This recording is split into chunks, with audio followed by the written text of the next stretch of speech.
Morning.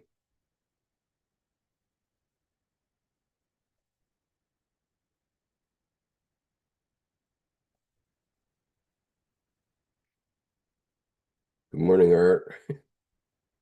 I always know it's you when I see somebody watching right away. Uh, it's good to see you. Today I'm going to talk about the Cry of Merlin, but before I do that, I'm going to mention three books that I think are quite incredible that I've been reading in the last week, or yeah, reading in the last week, and I want to share them. I want to share them with you. The most important book, uh, I think, is this one, um, The Art of the Self, and it's subtitled The Blue Book of Eranos founder Olga Freebie uh, Kapteyn. Frebi, I guess it is, or something like that. I'll have to look up the umlaut. Um, so, as you see, there's I'm um, gonna take my cloaking off for a moment so that I can show you this book. Um, let's see. Okay, cloaking off. Um, Check out this symbol here. That was painted by Olga Freebie Fontaine, Kapteyn, Olga Freebie Kapteyn. And Olga was a Dutch woman, uh, which I didn't know, but I knew that she was the organizer of the Aranos meetings. Okay, the second book is Aranos, a play, uh, and what you see on the cover here is the circle table um, that is at Aranos, and it's the table around which all the participants sat. And this is a play by Murray Stein and Henry Abramovitz. Um, Henry and Murray have done uh, um, the play that their previous play was The Analyst and the Rabbi, which we performed in Helena, Montana in 2022, and you can find on this YouTube channel. Um, and the third book I'm going to mention is The Great Mother, and this is by Eric Neumann. Um, and Eric Neumann was kind of a crown prince of Jung at a certain period of time. And so I recommend all those books, but the first one, if you've been studying Jungian psychology for a while, then you'll perhaps understand the significance of this book. But anyway, this is the book, which is The Art of the Self, uh, the Blue Book of founder, uh, Eranos founder Olga Freebie Kapteyn. Okay, now, a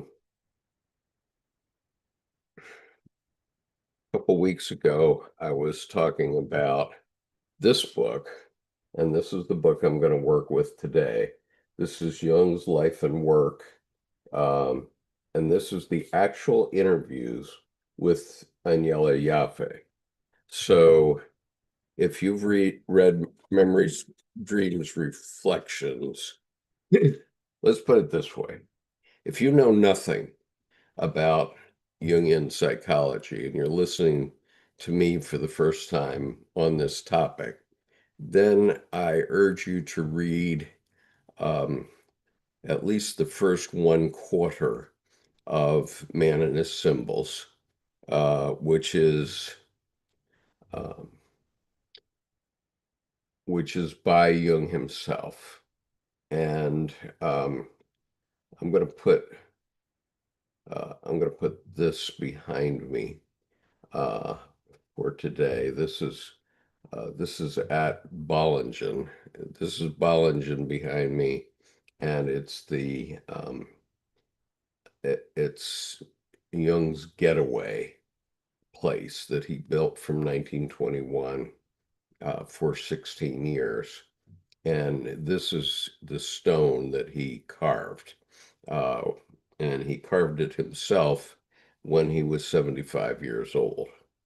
And I'll leave that behind me because it's significant to this reading that I'm going to do now. And so, but if you have never read uh, anything about Carl Jung, then I urge you to um, read Man and His Symbols, especially the first part of it, which is written by Jung himself. And it was written 10 days before he died. And it contains the things that he believed should be conveyed to the layman. And um, and so therefore he thought these things were important to him and to you. And the other thing is Man and His Symbols, which was the book published in 1956, uh, organized by Agnella Jaffe. It was based on the interviews that she did with Jung over a 2-year period in 57, 58, and or maybe even 56 to 58. But the issue with Man and His Symbols is that Jung believed, after he read a manuscript of it, that it had been antified. In other words, members of his family and others had gotten in and um, and taken out things that were suggestive and controversial and made it comfortable to your maiden aunt. And so all these years since around 59 or 60 when that book was first published, so more than 60 years now, almost 70 years, everybody that read Man and His Symbols, we only got the antified version. But uh, this book, let me get back to it again. I'm sorry. I gotta clear my screen again. Sorry. This book contains essentially the transcript of the interviews themselves. So um, whereas Memories, Dreams, Reflections was Agnella Jaffe's, for the most part, was Agnella Jaffe's edited edition, and it was kibitzed on by Jung's family members and so on, and therefore only had about 40% of the actual interviews that Agnella Jaffe did. But here in this book, we have the transcripts of the actual interviews. So we can hear Jung speaking. And John Beebe, who's a very noted Jungian analyst, said, when we read the original protocols of Jaffe's interviews, we hear Jung's voice at last, Readers everywhere will be delighted by the chance to hear Jung speaking for himself. And so that's what this book is about. Now, there are a few sort of offhand comments in the book, which suggests to me that there also have been some edits uh, within this book, but I would say that this is at least 95% accurate of what Agnella Jaffe had. And so today I'm going to begin on page 223. And I'm going to start in the middle of an interview that she said uh, was taken on November 15th, 1957.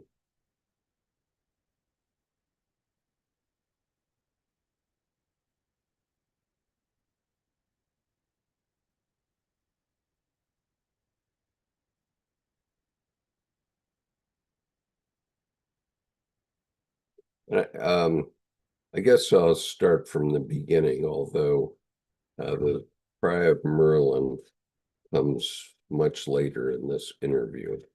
Um, Now I'm only going to do the Cry of Merlin because it's a very long interview, and I know that Merlin is a very interesting personality in literature. Merlin was in uh, the Knights of the Round Table mentioned in that, and he was um, a figure that all of us know about, probably, if we've seen any work on Jung. Um,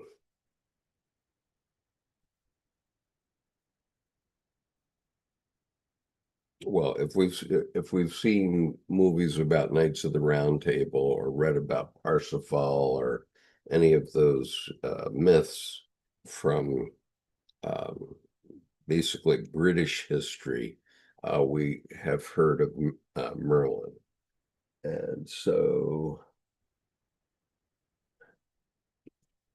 hello, just wanted to say thank you for doing these reading groups. I really appreciate it. Okay, well, uh, I really like doing it, and I think they're important. Obviously, I wouldn't still be doing it if I didn't think that. And what I'm going to do it because Jung needs more attention, and that is a very important thing to know. I'm going to give you all right now the link to get onto this panel with me so that you can come talk with me directly. I prefer it if somebody does that because it's very hard to do these sessions by myself. I had a colleague that did it for years with me, um, but then he got um, ghosted away by some sort of politics that he didn't like, or he didn't like my politics, and um, and so he he stopped doing it with me, um, but others will do it, I hope. And so I hope you join me. What is that?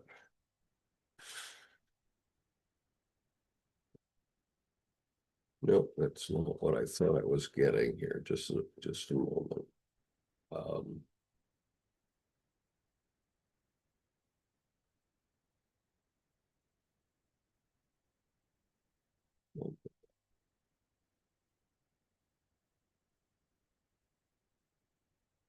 okay. So somehow I managed to erase my own password, but this is the password to join me if you are willing to do that. And it's not this, it's this. Okay, that's the password to come online with me and talk with me directly and help me discuss these issues. Okay. But if you cannot do that, I will do my best to carry on. My voice is not what it used to be. And so it may give up. But anyway, he's referring to the quote unquote Merlin problem. And that's a psychological issue that we have to address here. That's what we're doing. Okay, so the Merlin problem. Merlin, he disappears in the forest. He goes to Bollingen. Okay, Bollingen is the place that was behind me or is behind me in most of these videos. Do you know what I wanted to carve in the back of the stone in Bollingen? Quote, Le Cry de Merlin, unquote, the Cry of Merlin. Okay. And there's a footnote in French in the original, here and below, the Cry of Merlin. Legend has it that the Cry of Merlin can be heard or could be heard in the forest after his death. On Merlin, see Emma Jung and Marie-Louise von Franz, The Grail Legend, pages 347 to 400. And von Franz's Le Cri de Merlin, chapter 4 in her C.G. Jung, His Myth in Our Time, translated by William Kennedy, which was published in 1975. Okay. I have not read that one, so I'm going to look for that.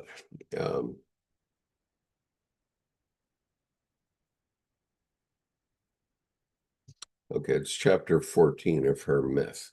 Okay, now then, reading on, I'll start from the beginning. Merlin, he disappears in the forest. He goes to Bollingen. Do you know what I wanted to carve in the back of the stone in Bollingen? Le Cri de Merlin. Merlin is a tremendously important figure because he represents the real solution. He is the son whom the devil spawned with a pure virgin. He's a magician, but he's not actually evil. His figure represents the attempt of the unconscious at that time to bring forth a figure parallel to Parsifal.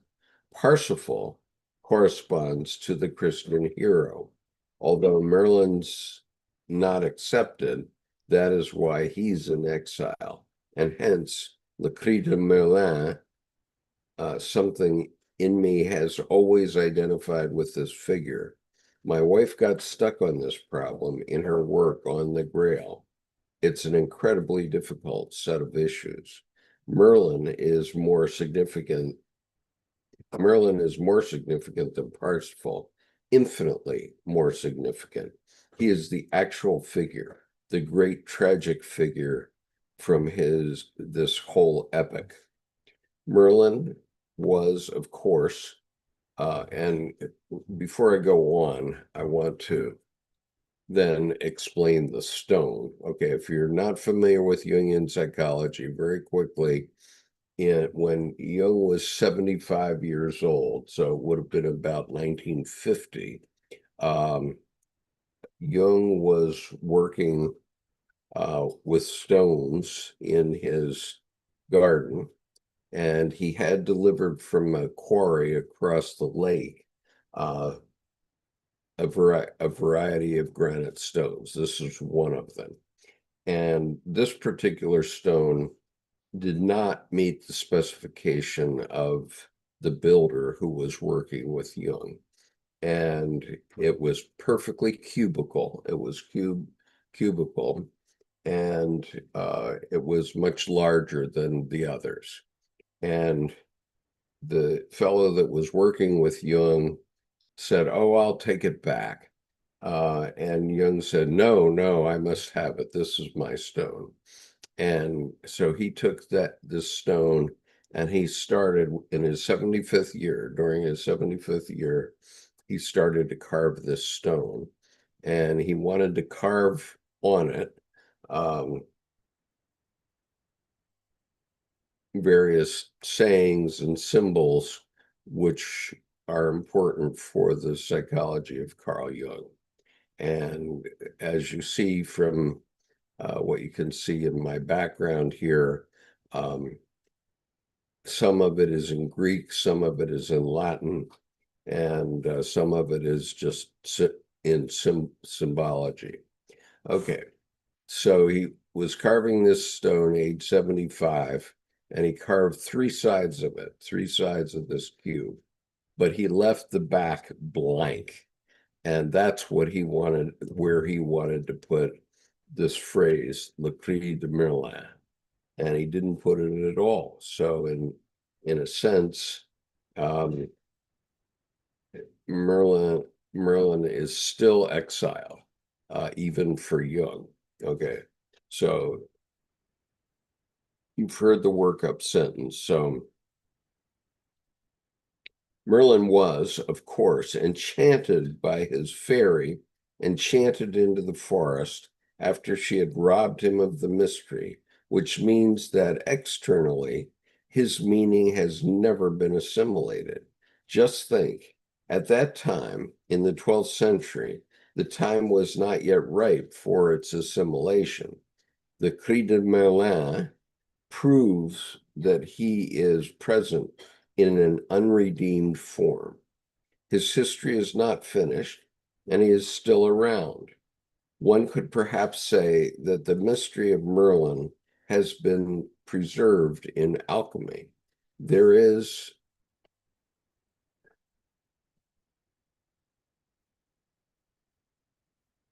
even a tract, uh, Enigma Merlini, although it should actually be called Enigma Merculini, but it is noteworthy that the Merculinus or Mercurius transformed into a Merlinus.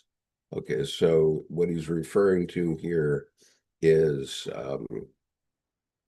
Mercury, Hermes in Greek, uh, who uh, is the god that travels between the underworld and the physical world, and um, and so Mercury and so there was a mistake made, and it's Merlin. They use Merlin. Okay, so Parsifal and Merlin, they are actually brothers, or the one and the other form. That is the visible and invisible figure of one and the same form. The visible figure is the accepted one, while the dark one remains unconscious. For one cannot, of course, assimilate it, although it gradually draws closer to consciousness. These are ultimately the opposites of God, which can neither be fully assimilated either in either one direction or the other. Merlin is to Parsifal what Mephistopheles is to Faust. One could compare Faust with Parsifal's fool, and Merlin would be Mephistopheles. The great tragic figure in Faust is in fact Mephistopheles. He accomplished the deeds. Even Merlin does all sorts of very positive things.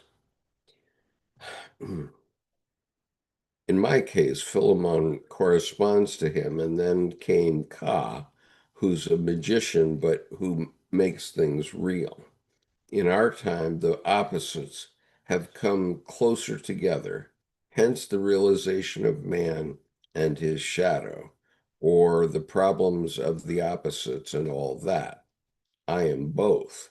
This is the result of the incarnation, the extension of consciousness on both sides. It cannot go only towards the one side. In Faust, it is very clearly indicated Faust, who is only an inept philosopher, because the doer of great things with the help becomes the doer of great things with the help of Mephistopheles. He actualizes them as a man.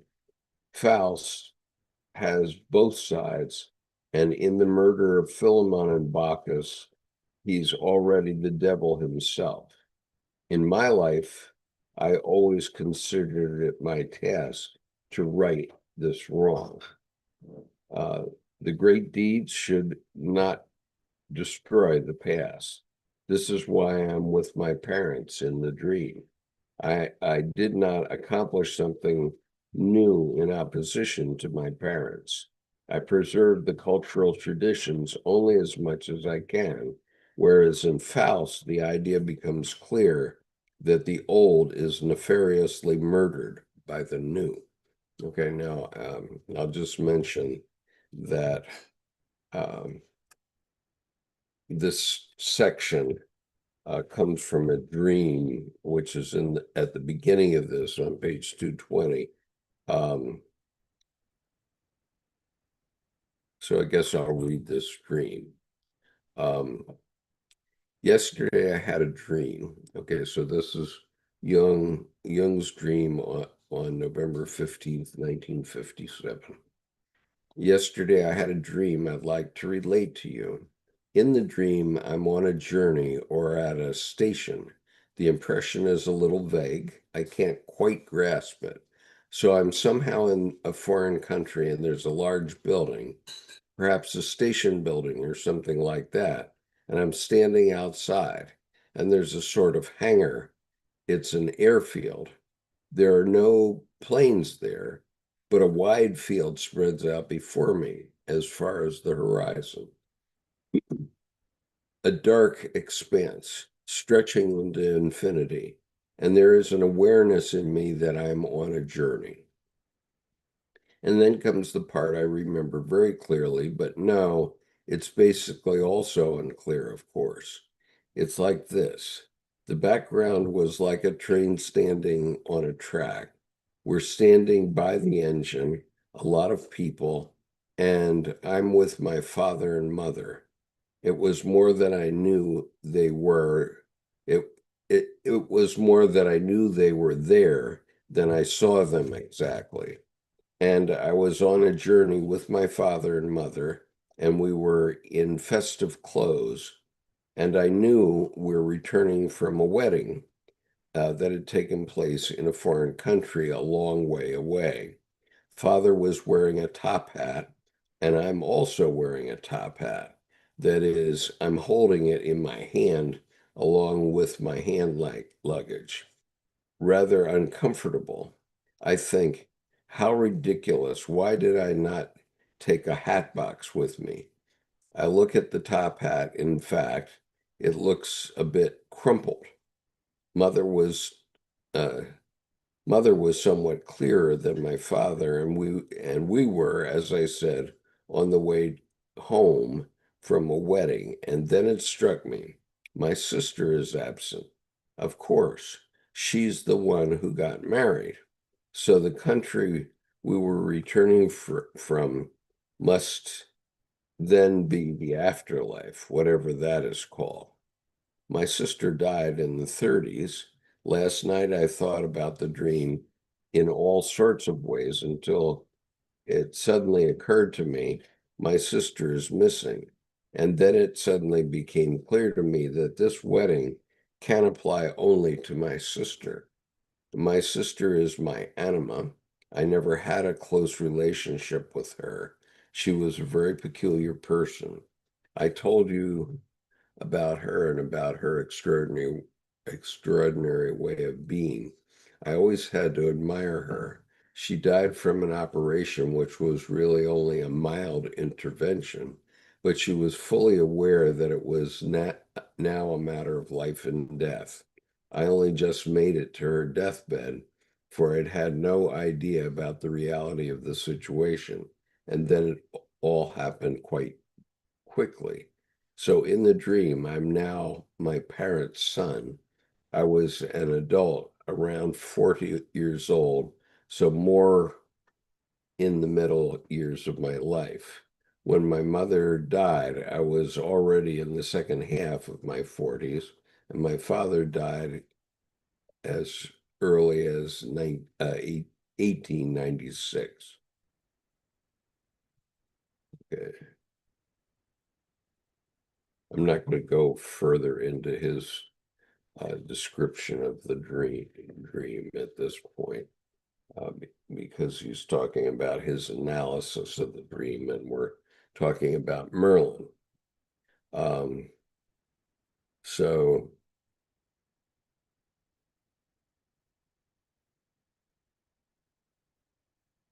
okay, so we talked about Merlin and Mercurius. Parsifal and Merlin, so now I'm back on page 224. Parsifal and Merlin, they are actually brothers, or the one and the other form. That is, the visible and the invisible figure of one and the same form. The visible figure is the accepted one, while the dark one remains unconscious, for one cannot, of course, assimilate it, although it gradually draws closer to consciousness. These are ultimately the opposites of God, which can neither be fully assimilated in either one direction or the other. Merlin is to Parsifal what Mephistopheles is to Faust.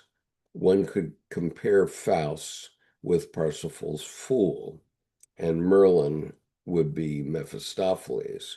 The great tragic figure in Faust is, in fact, Mephistopheles. He accomplishes the deeds. Even Merlin does all sorts of very positive things. In my case, Philemon corresponds to him, and then came Ka, who's a magician who makes things real.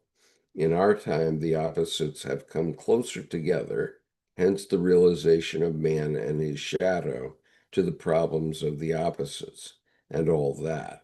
I am both. This is the result of the incarnation, the extension of consciousness on both sides. It cannot be go only towards the one side. In Faust, it is very clearly indicated. Faust, who is only an inept philosopher, becomes the doer of great deeds with the help of Mephistopheles. He actualizes them as a man. Faust has both sides, and in the murder of Philemon and Bacchus, he's already the devil himself.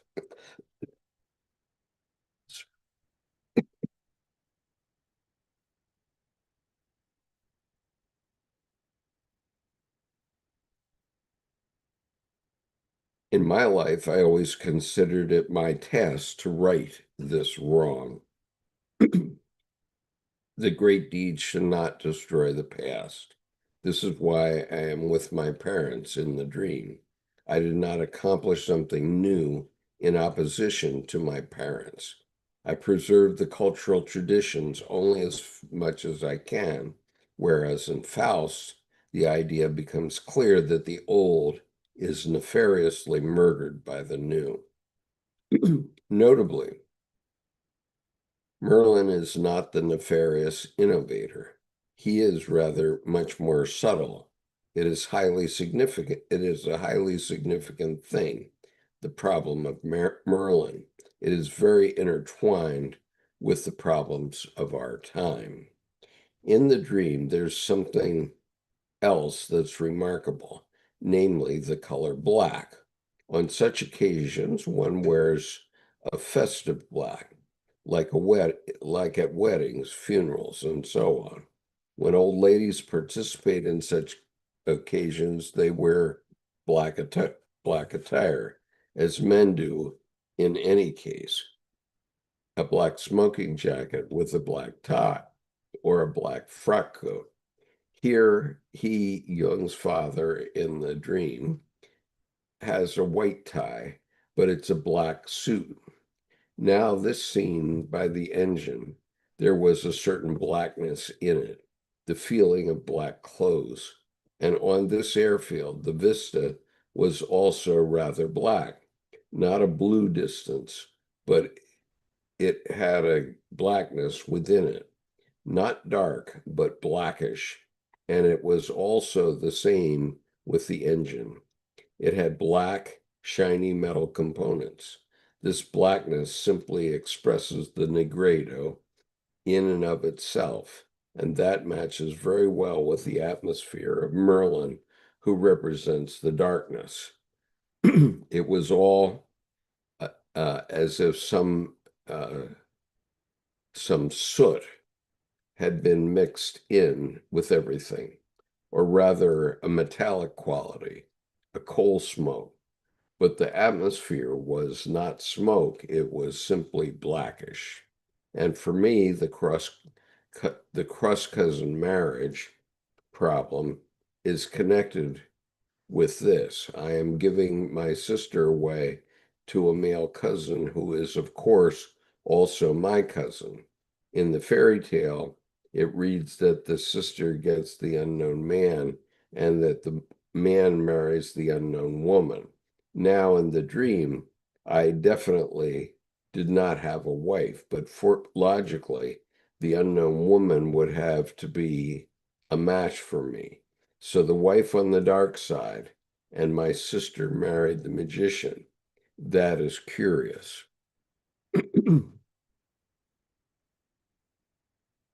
In fact, we always link ideas of light with the concept of the beyond, and I don't believe that at all. For me, the darkness is always missing in that. The light is very beautiful, but where then is the other half of God? If I may fantasize about it, I would say the ideas we get to hear about the beyond are ideas which are very strongly determined by people's prejudices, by which I mean the ultimate luminous nature of the beyond. Okay, I'm going to stop for a minute and just look at your comments for a minute. I guess we have no comments. But you're welcome to comment if you wish. And I'm just going to look and see how we're doing. Okay, I'm going to read on. Um, hmm.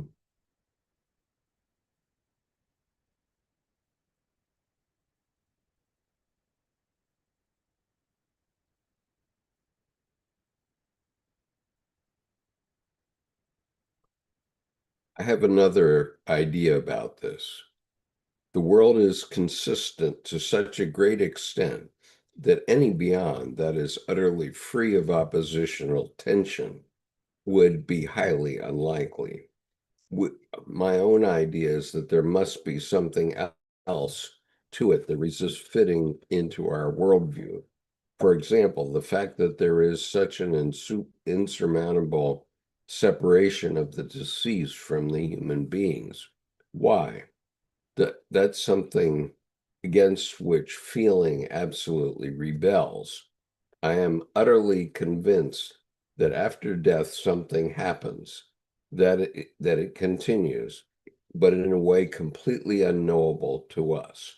I say to myself, if this world of the beyond were all light and goodness and simplicity, because non-death, because non-dual, in parentheses, then blissful communiques would have to take place among nothing but blissful spirits. And there's no talk of that. Half of the actual reports that we have are sinister. Not only are there blissful experiences, there are also dark spirits who maybe have something good to do. And think of the black rock that showed up in my death visions in 1944. It always gave me something to think about. It was the hardest granite, and it was dark. In fact, it was terrifying. When I think of that otherworldliness, my thoughts circle very much around astronomical things. Then I think it's completely impossible that we land on some lovely flowery meadow. Uh, the world we pass on into will be magnificent and terrifying, just as the Godhead is. That might simply be a law that always applies. So the sort of story is going around in my head. So what sort of story is going around in my head? It's the story of a woman who had lost her husband shortly after her wedding. He had fallen in the war.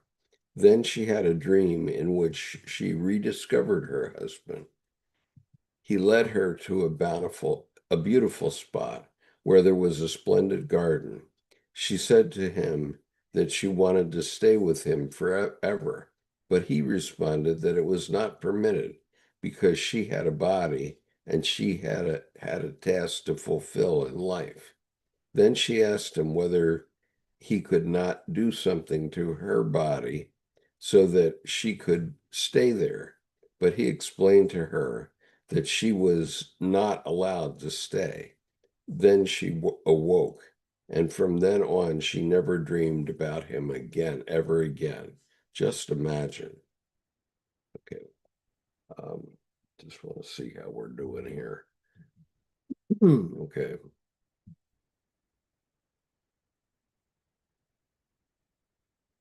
I'm certainly amazed that I don't dream about my wife. Why? I cannot dream of my wife. And Miss Wolf, too, is completely lost to me, since the dream containing the hint that she has reincarnated, or since the dream containing the hint that she was reincarnated. Okay, so let's remember that uh, Jung had a feminine figure. Most people assume that they were lovers who whose name was Tony Wolff, and for 40 years she was basically accepted by Emma Jung, and she used to come to the Jung household on Sundays for dinner every week.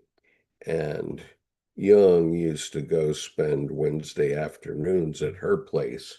And apparently, after World War II, he had a red Mercedes uh, automobile, and that red car would be um, parked in Tony Wolff's driveway every Wednesday. Um, Now, at the time of the Red Book, which was 1913, to especially 1913, but into 1917, um, and Tony Wolff helped him work through those images so that they didn't overwhelm him. Um, and so um, anyway, Tony Wolff was a, a fixture in Jung's life, um, and so at the point of this interview, Emma Jung had died, I think, in 1953, and Tony Wolff had died in 1957. Uh, and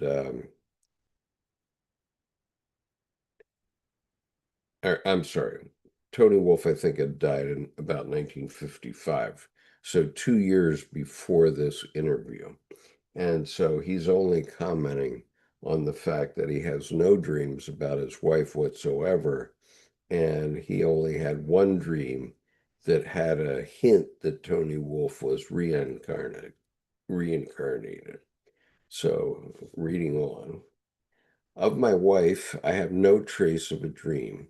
That is, there are no dreams in which I have the feeling that it is more than a memory, but only ones in which it is an as if.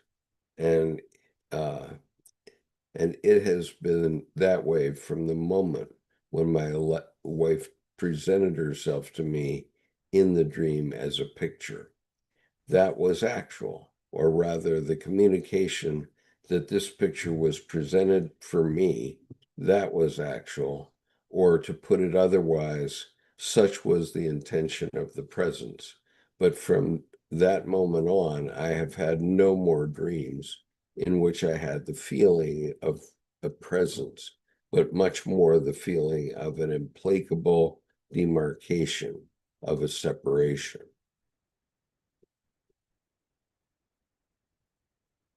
And then there's something else that's remarkable. Every time that I visualize the problem of the separation and the beyond and attempt to consolidate it within myself, then my thoughts wander off into a suggestively sexual fantasy, as if it were diverted into such a suggestion, whereas it is now going in exactly the opposite direction. Naturally, I see what is going on. The objects of this world, as it were, have been made artificially interesting to me, than when in fact I'm mostly indifferent. In this case, where one would like to feel some connection, this inner deflection of is particularly shocking. There is an element of brazen ghastliness within it. All that is for me an allusion to this black atmosphere, or to an aspect of my timeless, an aspect of the timeless intrinsic being, which we somehow do not see, or are uh, not intended to see, or intended not to see. In the usual fantasies about the beyond, a heap of wishful thinking comes in. But if the beyond were only a luminous and bountiful concern, then I could not possibly imagine what the reality is that is here. This world is so gruesome that the other side can't somehow be completely different. I balance the idea that there is heaven and hell, that this idea is much better. Okay. So I'm getting new spectacles in about 10 days. My current regular glasses, and these are my computer glasses, are focusing my eyes at about half the distance to my computer, and that's very difficult for me. And so it makes me sleepy, among other things. Okay, so still no comments from YouTube. I'm sorry to see that, and no help, but anyway, we're here.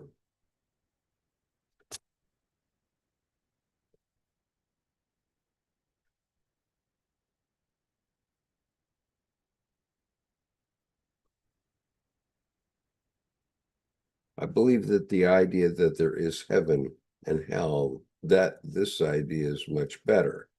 Okay, so that's an idea that has come up through religions in various ways, and so he's just commenting on what's going on in the psyche of the Western world, um, when we think about people who are dead. Um, so he says, and when I get to this talk about the black granite rock, I think of the Star Trek Next Generation show where Jean-Luc Picard is taken over by the Borg into their black cube. And that's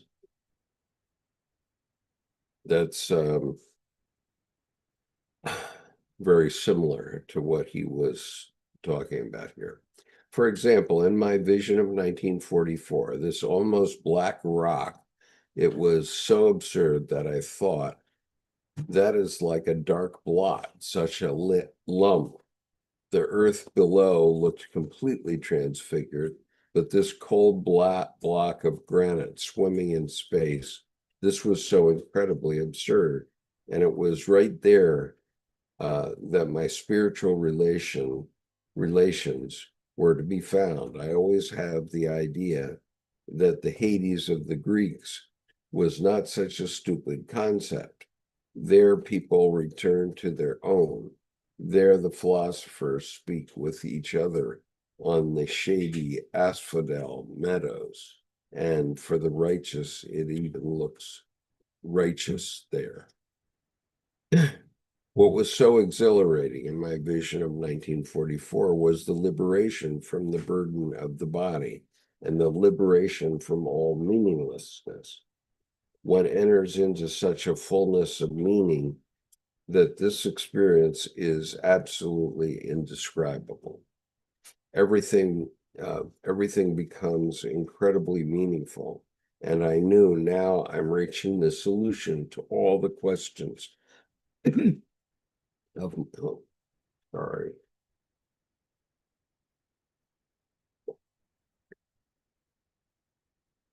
Now I'm reaching the solutions of all the questions of my life. I received the answer to the question, why was it all like this? What did it mean that I had this life? What came before? What will come afterward? There was something incredibly positive in it. Hence the ecstasy when I was absolutely liberated from time and body. That was incomparable, and that is how I imagined the beyond. And despite this, there is also darkness there. Certain sorts of limitation must hold there. I can't imagine that the suffering of the world simply comes to an end, for when the opposites are no more, then there is nothing. There must, I imagine, be a sufficient abundance of a personal being, so being on hand that cannot exist without being set apart from non-being. So one can't get around that. Okay, so the way I think about it is your lifetime acts are reflected in your dreams, and also your afterlife is reflected in your lifetime work. So we're talking about Carl Jung today, and this is basically his afterlife. He's alive in the beyond, and we are the incarnation of that. We are the reincarnation of that.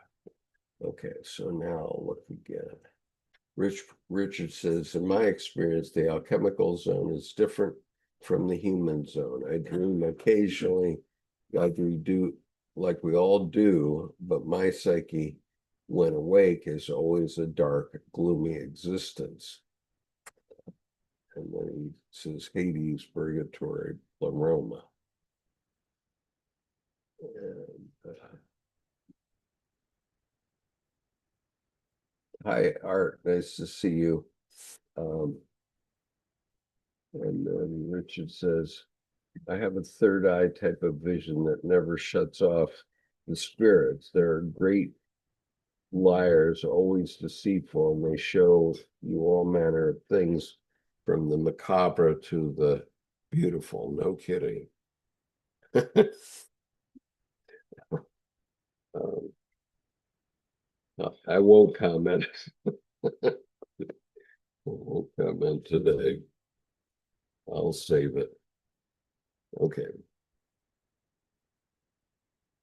All right, reading on. I have the idea that one finds out after a longer time where the limits of this liberated state are to be found. Somewhere there are limits, or somewhere there is also a world-defining necessity, for there must be a creative necessity present. For example, that decides which souls must be reborn and which even wish it for themselves. I could even imagine that certain souls experience the state of three-dimensional existence as more blessed than their immortality. It is questionable how much we take over with us of the completeness or incompleteness of our human existence. Yeah, you think? And this is why I think that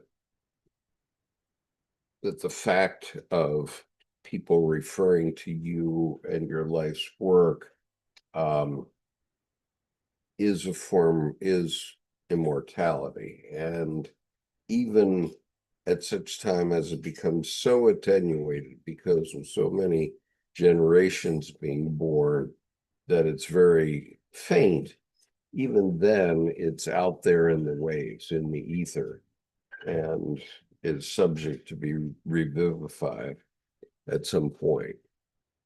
Okay. I will do my best to get through the rest of this. It is a very familiar motif that one still has something to do on the earth, and the spirits set much store by this being accomplished.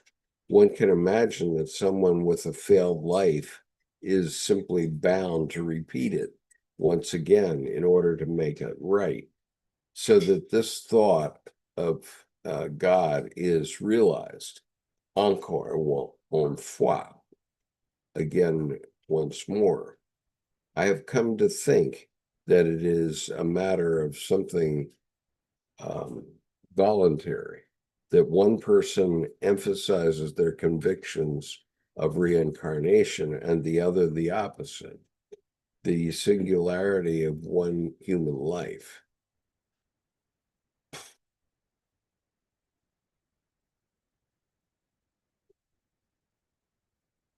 All right, let me read that sentence again. I have come to think that it is a matter of something voluntary, that one person emphasizes their conviction of reincarnation and the other the opposite, the singularity of one human life. A generalized doubt seems to prevail about this. It's likely that, as in all such cases, both are true. In one case, life must not be repeated. In the other case, it must be. Very interesting.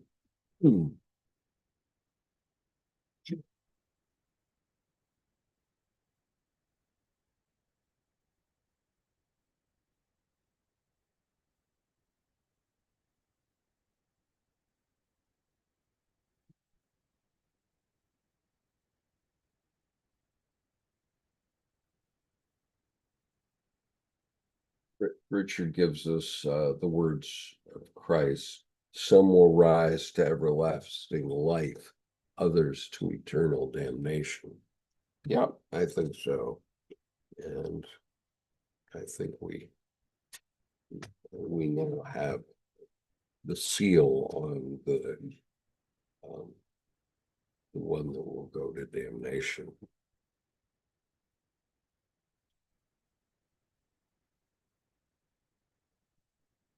Okay, so in some people, one can detect a remarkable sense of shared destiny with their ancestors. I would express this in the idea of an impersonal karma um, that resides in the family and that is passed on from father to son. I had a very strong feeling that I was affected by the unfulfilled aspects of my parents and grandparents, and going even farther back, that I have to answer the questions that had presented themselves even then, but that received no answer at that time.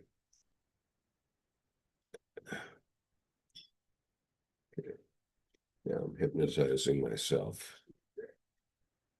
I always had the feeling if this story about Goethe is true, then it is also extremely likely from within. For example, I had some research done in my coat of arms. It was painted by my grandfather.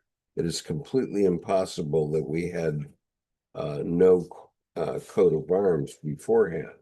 The Jungs in Mentz had a type of phoenix as their heraldic animal connected to youth.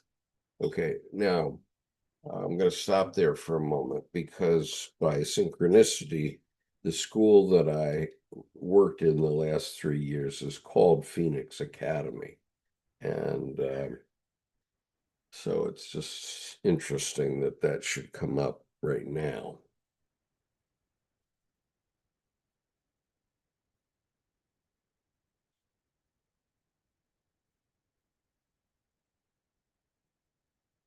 Okay.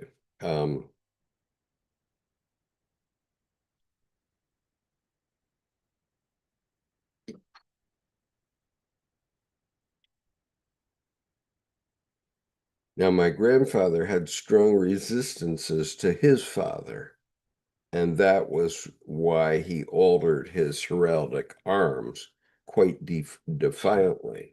But now it contains the problem of the cross, and moreover, it's a blue cross pointing to a spiritual carrying of the cross. It faces a blue cluster of grapes. Of course, that's Dionysus, and the cross indicates life. I'm sorry, the cross indicates Christ. That's completely appropriate. The center is golden state. Oh, no, I'm sorry. The center is golden star, the symbol of individuation. And because my grandfather was a Freemason, he repeated every symbol 3 times. But I then simplified it. His painting, his his painting this coat of arms shows that he was also confronted with the problem of the opposites. Yet in the writings, he left there is, he, but in the writings he left there is no trace of awareness of that.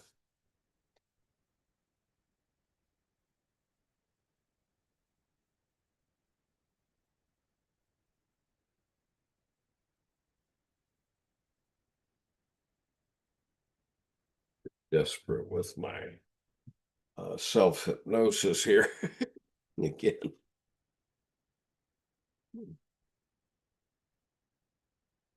See how I can get through.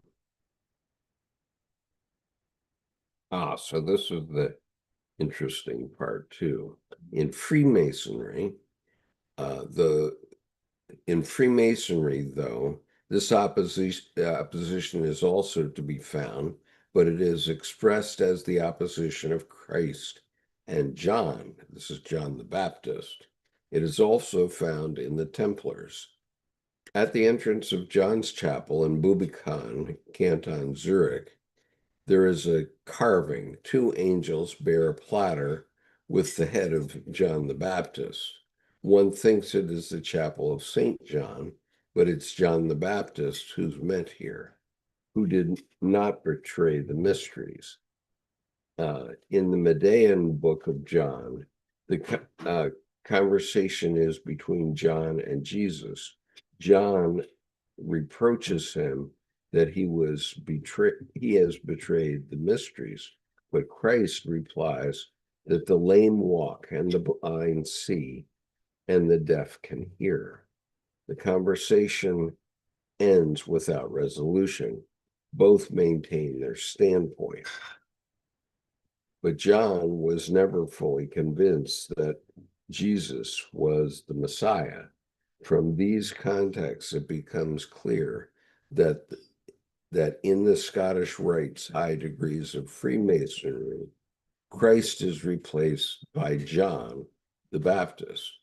John was sacrificed, after all. He was sacrificed by the powers of darkness, and he stands for blood.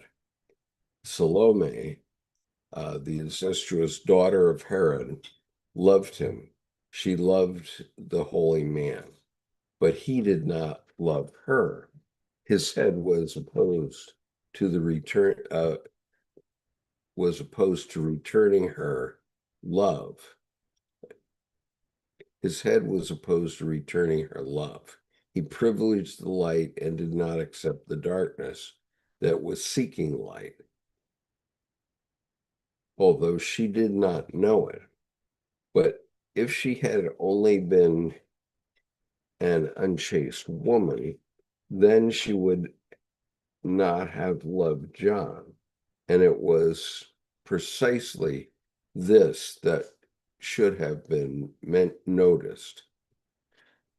He should not have rejected her, but no one has ever said that, or said what Salome's love could have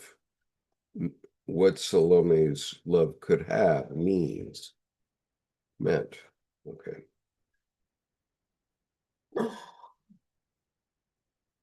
Oh, sorry.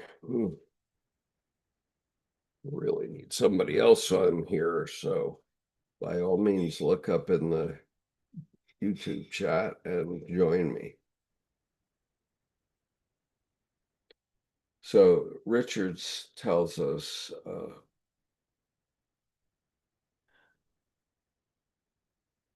or first Richard says the Old Testament says God curses some families for generations for sins of their ancestors.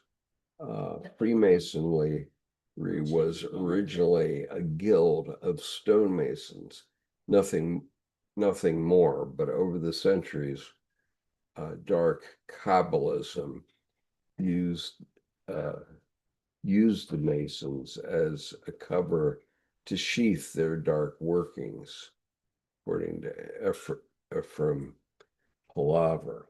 Well, I think that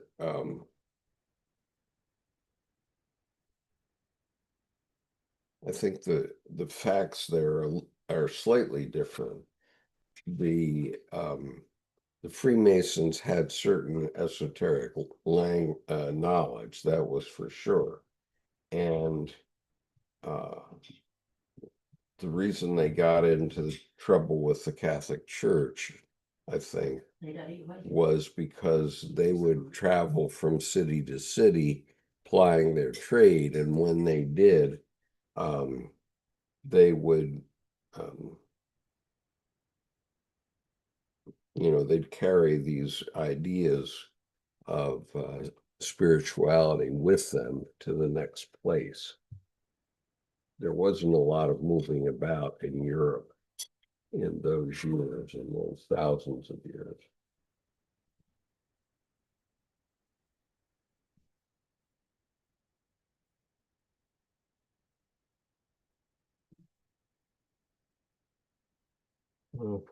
So Richard says Freemasonry was originally a guild of stonemasons,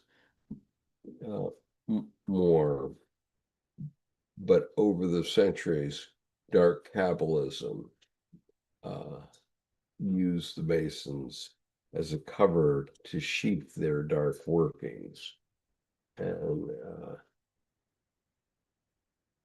he says, I wish Kathy and Sherry were here, me too. And also Ephraim Palvanoff is a modern day Kabbalist based in Toronto. He has a YouTube channel under the same name. Okay, great.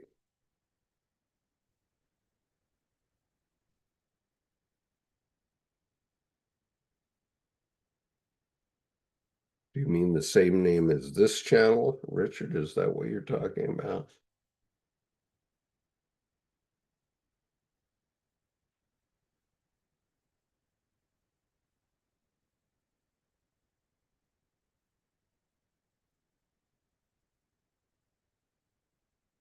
Okay, reading on, trying to get it out to the end. Another page and a half. Essentially, the opposition between Christ and John, including the version in the Medeian book of John, is also the problem that is hinted at in Faust and inadequately resolved, and which reappears in my coat of arms. What I have told you today are all memories. These are the questions and reflections in which I have lived. But and which have preoccupied me. In a certain sense, they are also the basis of my writing, but those are essentially nothing more than the ever new attempts to find an answer to the question of the interplay between this side and the beyond. But I have never utterly uttered anything of these reflections, for I would have had to write them, but that means to assimilate them, and one can't do that. Now I'm simply saying, I'm simply saying it. It needs the proximity of death to be able to.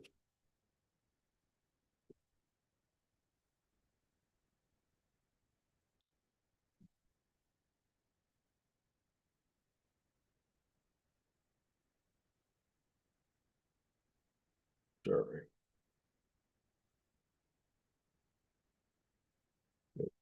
Let's see if I can get one through one page.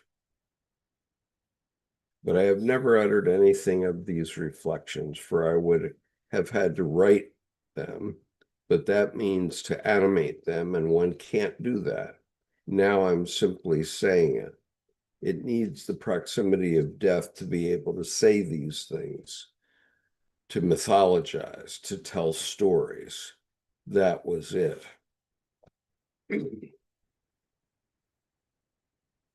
So the way I'm taking this is Jung's myth, not myths Jung, but Jung's myth was that he told stories. And state of awakening, I could use that state right now. Please help. We're reading. I'm sorry, we're reading from this book, and I will take my cloak off one more time so that you can see it.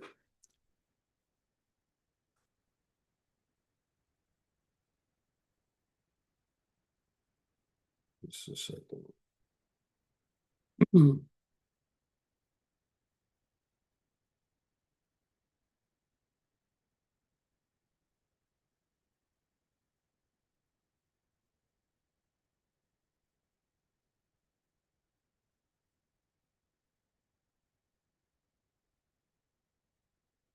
So somehow I turned off my video. I'm sorry about that. Okay. Coming back to my video.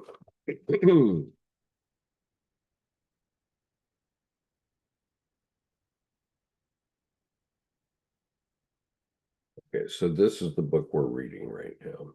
Jung's Life and Work, Interviews for Memory Streams, Reflections, and, with Aniel Yaffe. And so moving on.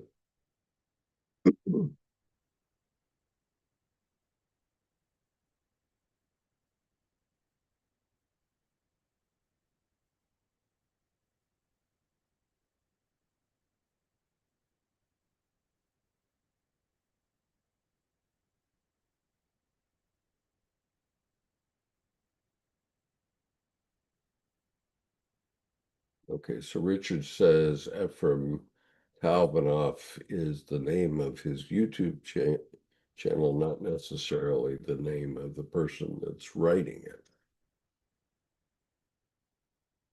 So, okay. So State of Awakening had asked me what we're reading, and what we're reading is this book, highly recommendable. I will continue. The significance of the inner images that accompanied me throughout my life made everything personal seem unimportant. What does this banal reality mean alongside that? But on the other hand, this became my most important concern, the earth. The dominance of otherworldly images so caused me to dig deeply inside myself in order not to be washed away. But they also alienated me from, excuse me, but they also alienated me from life. Let me remind you that we're in part talking about um, Bollingen, which was a place that Jung went for quiet that was away from his family so that he could think and write and so on. Okay, so reading on. But they also alienated me from life. That is why my coat of arms is so important. In the center, it has the transcendent function, the star of individuation, which embraces both sides. The blue cross is extended between spiritual opposites. The blue cluster of grapes gives us red wine, and that is the color of blood. My grandfather, who painted the coat of arms, was a grand master of the Swiss Lodge of Freemasons, and that meant something back then. He had no relationship to these ideas.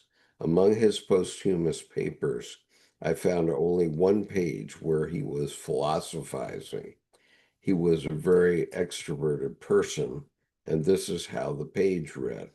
Yes, yes, one needs to have thought about these more serious things at some time, and these are the ultimate things about which one thinks.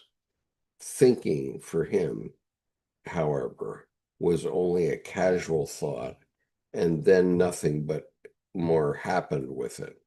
He was a great organizer, enormously active externally, but there was no depth to it. Very brilliant, humorous, eloquent, and an absolute striking personality. Um, I myself have swum in his backwash. Yes, yes, Professor Jung, he was something. His scientific achievement was not massive, but he was a great organizer. He completely restructured the medical curriculum at the University of Basel. First, he recorded the anatomy curriculum. He was professor of anatomy, then surgery, and an internist. Under him, the Marion wing of the university was built. That was the one belonging to the former uh, Margravial Palace of the Margrave of Baden-Durlach. And then he built the first lunatic asylum in Basel. And then, as I said, he founded the Institute for Hope for mentally disabled children. It was not at all in his mentality to look inwards. When I painted the ceiling of the loggia this summer in Bollingen, I really had to think hard about why he came to change the emblems on the coat of arms in this particular way. I could really not have found a more expressive set of arms. What if he had chosen, for example, the cubic stone of the Freemasons? But no, this was simply how it was. I assume that he was a sensation type, and such things happen to them. They have quite fantastic intuitions. He was very multifaceted in his sphere of influence. He began with physics and chemistry. Back then, these things fitted together in a much smaller patch than today. And in fact, he was very shrewd. Evidently, he studied the whole area of medicine most thoroughly. That was in Heidelberg. And instead of a dog, he had a little pig. He had a little pig that he took for walks, to the amusement of the whole of Hyderabad or Heidelberg. I have Hyderabad on the mind right now because some of my Indian contacts are contacting me.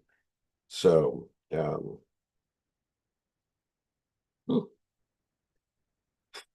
that was tough, but I got through that entire interview at this point.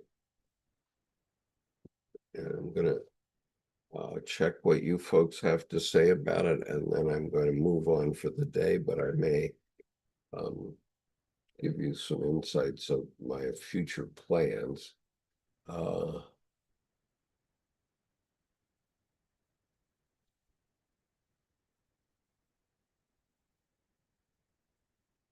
It says that the timer for 10 minutes. Good morning, Deborah. 10 minutes. Starting.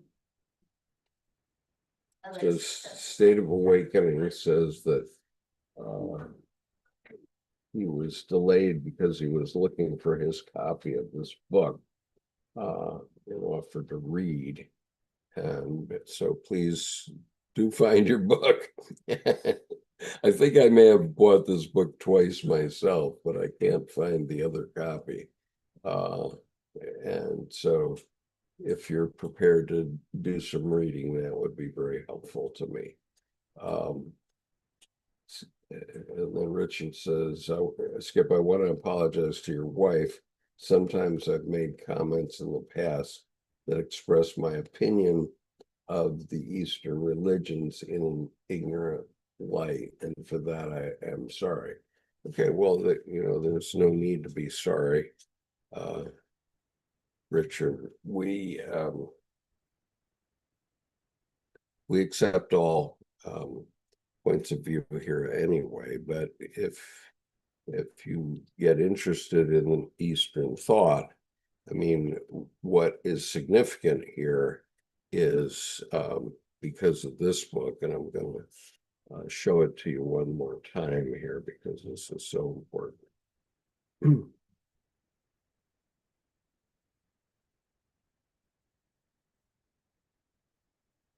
Okay.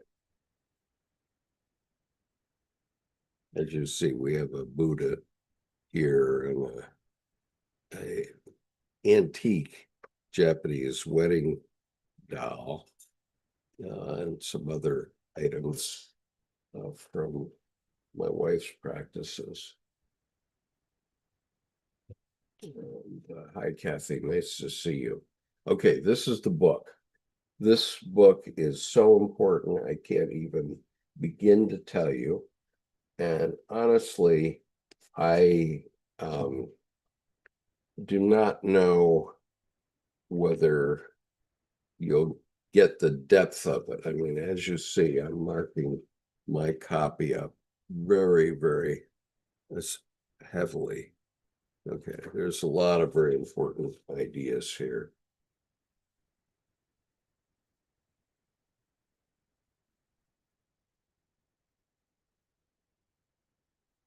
Okay, but among other things, she's connecting all kinds of things, like Rabbi Leo Beck, who actually had come to Aranos, or not, I think he may have come to Aranos before, but he was never mentioned before.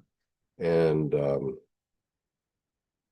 it was not mentioned as an Aranos guest by Murray Stein and Henry Abramovich when we did the play in which one of the characters was Leo Beck after the war.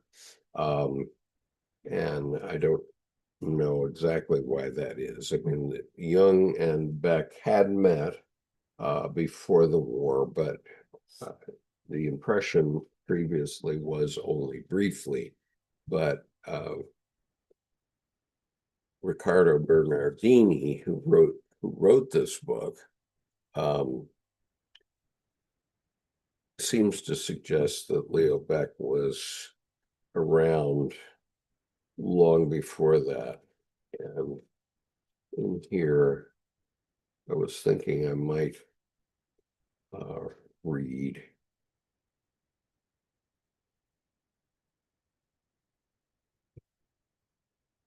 There's a list of names of people who came to Aranos over the years. And it's really, oh, here it is. Oh my God. Okay, it goes on for 2 pages. But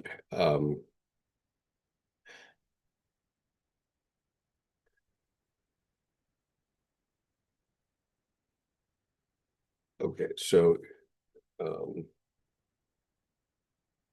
me look at figures.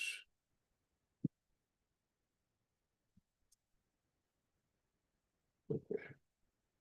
All right, so the significance of this is that the Aranos conferences were sponsored by Olga Freebie Captain. And if anybody knows how to pronounce the name FRO with an umlaut, well, BE, if you know how to pronounce that word, and you can do it phonetically on the YouTube channel, I will be incredibly grateful. But I think what I might do is at the end of this session now, I'm going to see if I can read all these names, and everything from here on down is names. And so I'll just read it. Okay, so just to give you an appreciation of how many ideas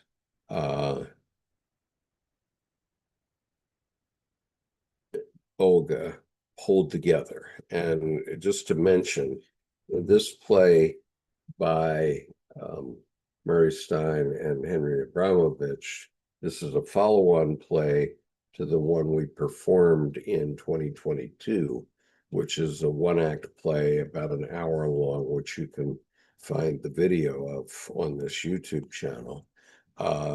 Subsequently, Henry and Murray wrote this book about Aranos, or this play about Aranos, and one of the characters in this play is Olga.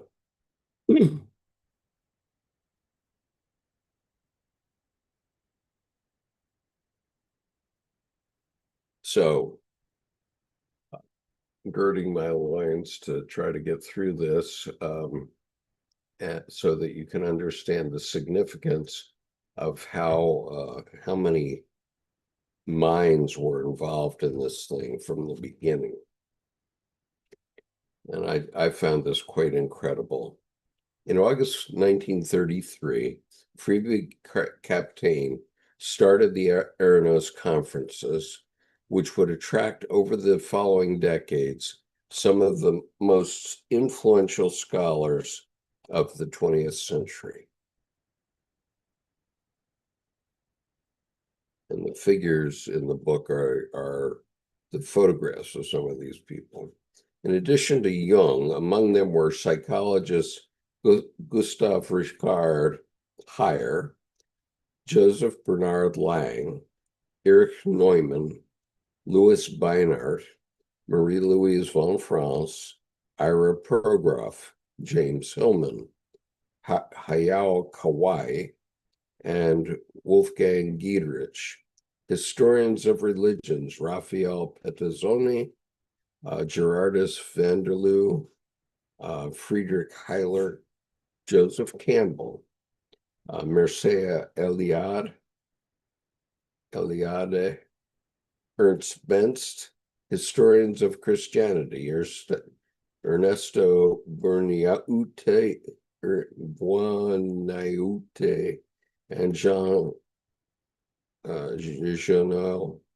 Marie Danielou.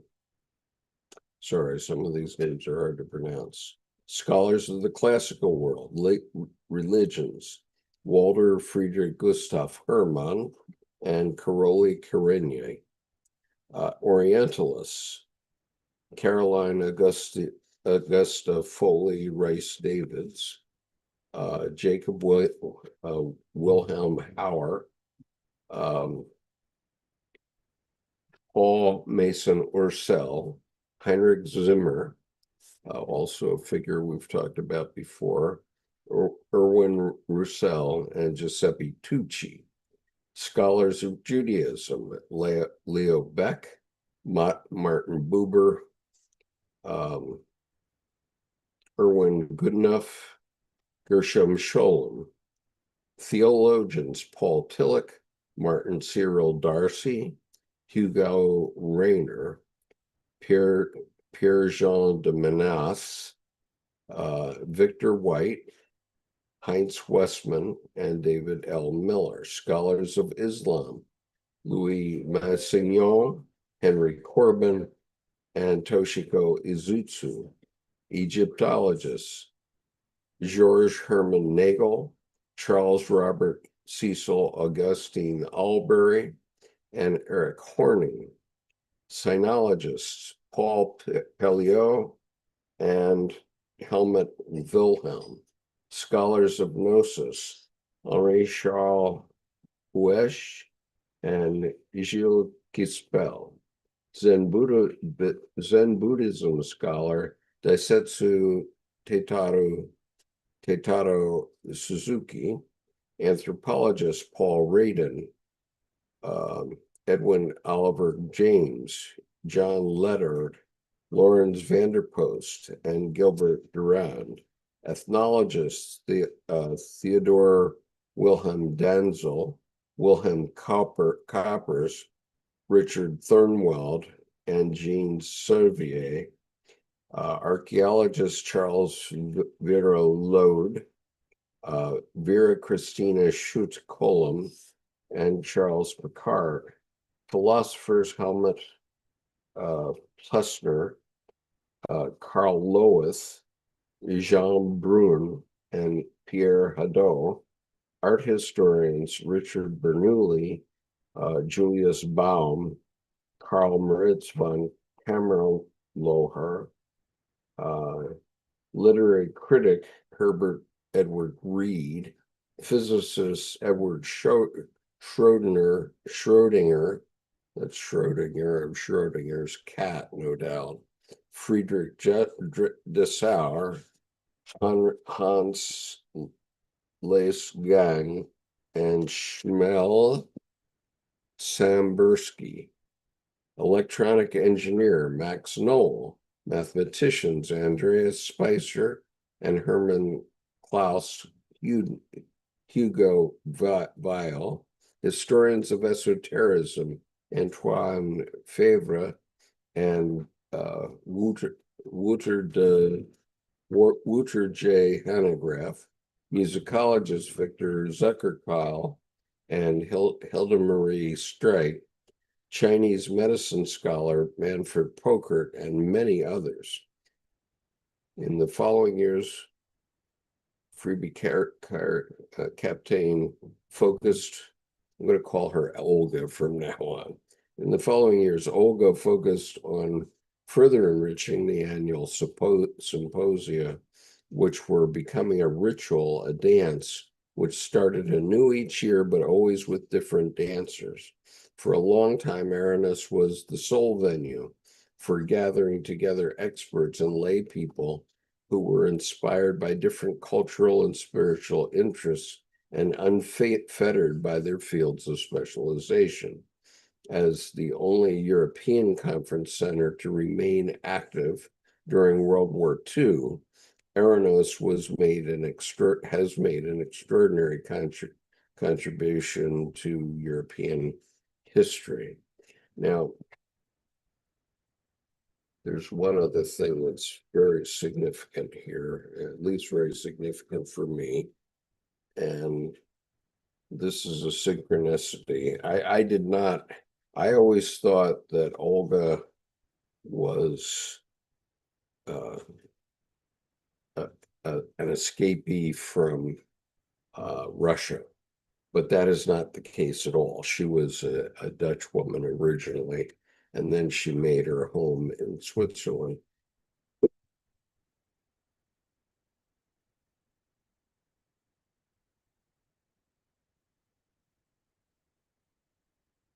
Let's just stop.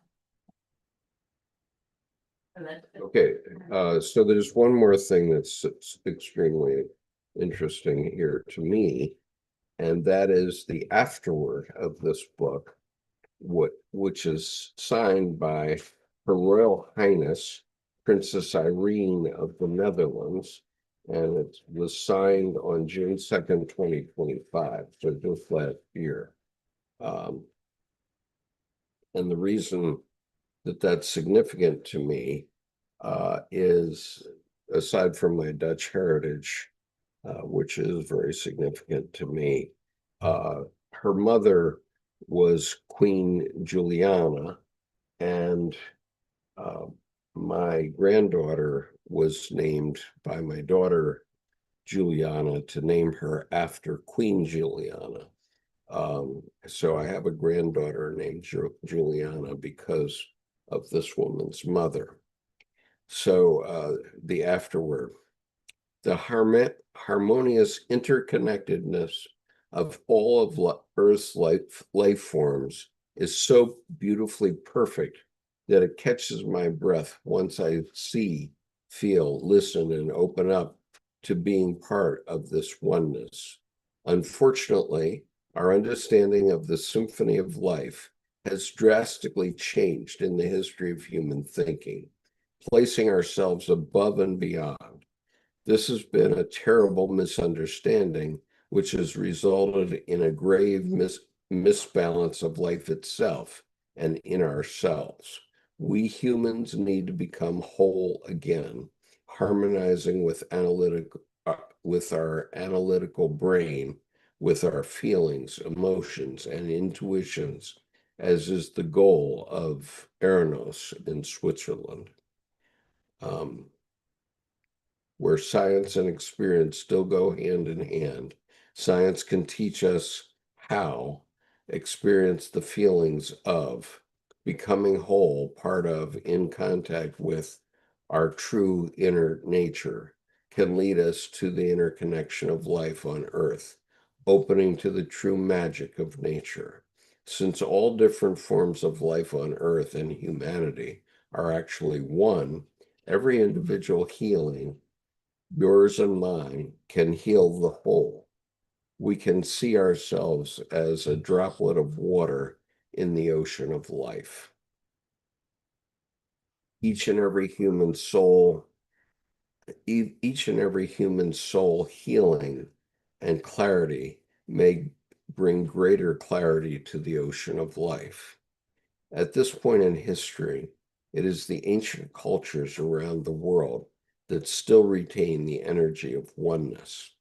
We can learn from them by understanding their way of life, starting from ourselves as the starting point for all thoughts, decisions, and actions, rather than from the ego, the individual we have been educated to become.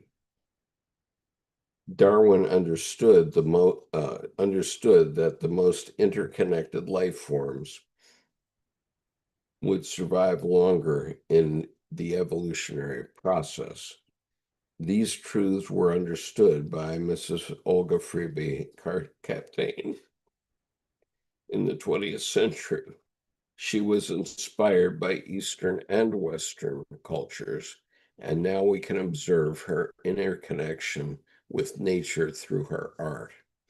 As Riccardo Bernardini, he's the author of this book, as Riccardo Bernardini mentions, in her blue book, she seems to suggest that the secret of Eranos lies precisely in its roots in nature.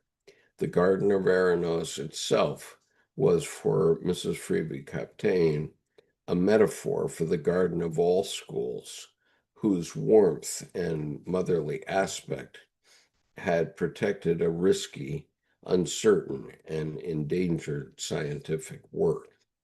Mrs. Freeby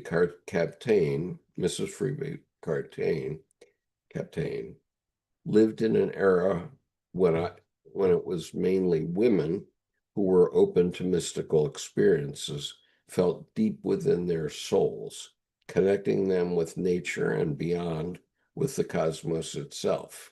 I understand why my mother, Queen Juliana, recognized the value of Mrs. Freeby Kapteyn's research. When Queen Juliana, who was interested in the phenomenology of religions, invited Mrs. Freeby Kapteyn to her residence for tea on October 19th, 1951, to hear about Eranos. All of the Eranos yearbooks published up to that point were prominently displayed on a shelf in her library. That meeting took place on the very day of Miss Freeby Kapteyn's 70th birthday.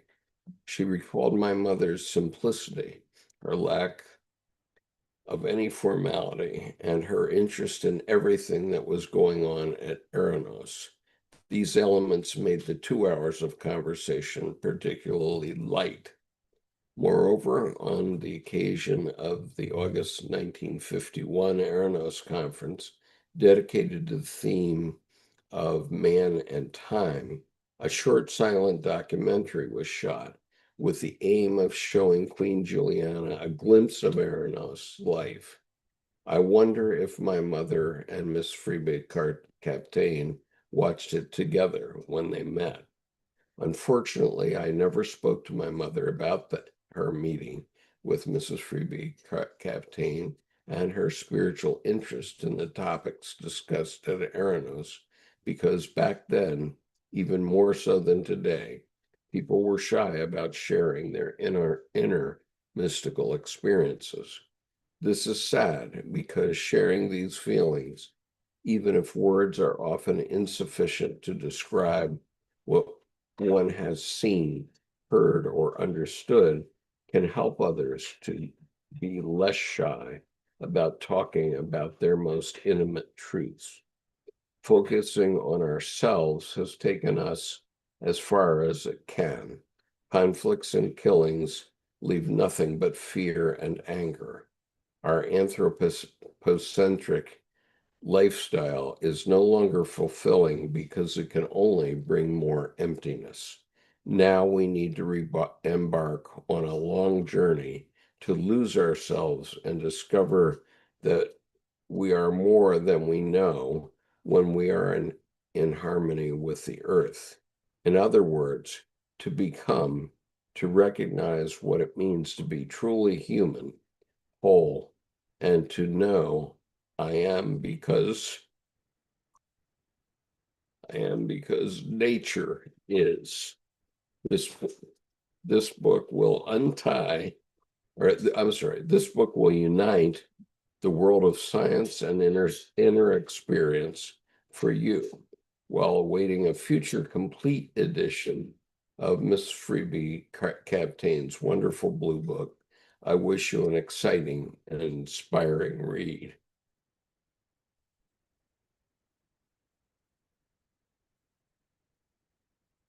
Signed, Her Royal Highness Princess Irene of the Netherlands, June 2nd, 2025. Okay. Since that obviously moved me, I think I'm gonna call it quits here, but let's just look.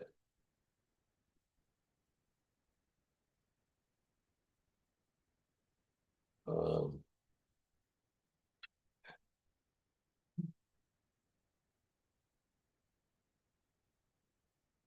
Leo Lola Renez says, first time here, thank you, enjoyed this.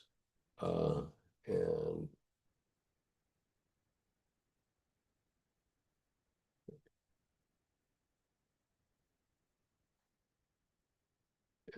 State of Awakening said there were some very impressive names here in attendance. Many of them are still studied and discussed today. That's an impressive list of names for sure. So one other thing, I don't want to hit this too heavily, but since I'm no longer with an income, if you could leave a super chat here, that would be very welcome. I've been doing this project now for about 10 years, and I've never asked for anything in that time. But I am asking now that um, I'm 80 years old, my voice is going, and I need to earn a little bit of income. It would be very helpful if before you leave on the chat bar, you'll find the little $sign. If you could leave a super chat for me, that would be good. And um, I have a few regulars here that I'm know that I've never asked for any super chat before this, but I'm at a point in my own life now where uh, I have to start thinking about income. And so I'm going to do it at least occasionally from now on. And if you don't do it today, that's fine. But um, I need to have some incentive for keeping this going.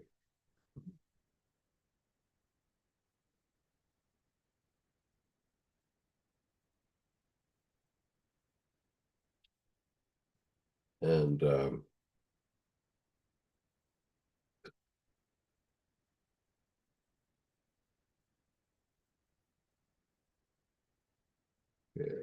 finding something called more notifications here. And they provided a notification for somebody for Hauser, which I request you not do in the future. This is not on, even though I uh, I like Hauser's music very much, but this website is um, for people who are following Carl Jung and his descendants in thought, and I'd appreciate it if you keep it to that. Uh, if you insist on abusing that, I'll have to ban you from this channel, because I don't want people getting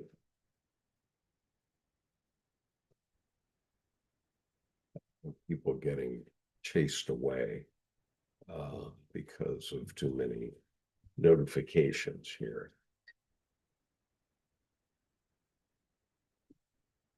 And so thank you very much for Leon. Thanks so much for the super chat, and for the rest of you, please start thinking about super chats in the future. It's going to make a difference for me as I go forward. And um, someday I may explain why it is, but as many of you know, I'm no longer working in the school system.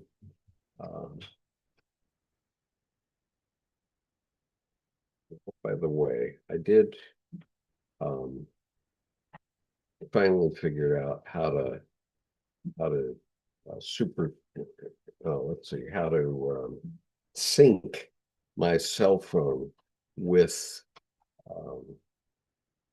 the system. And so I will talk for a minute here about one of my latest paintings. I do think these paintings are of significance because I'm starting to think with Colleen Kibert that this style of painting, which I'll share with you, I'll share it now. And I've never done these paintings for pay either. I've never sold any of them, although they're prized by many people. And let's see, how do I do this?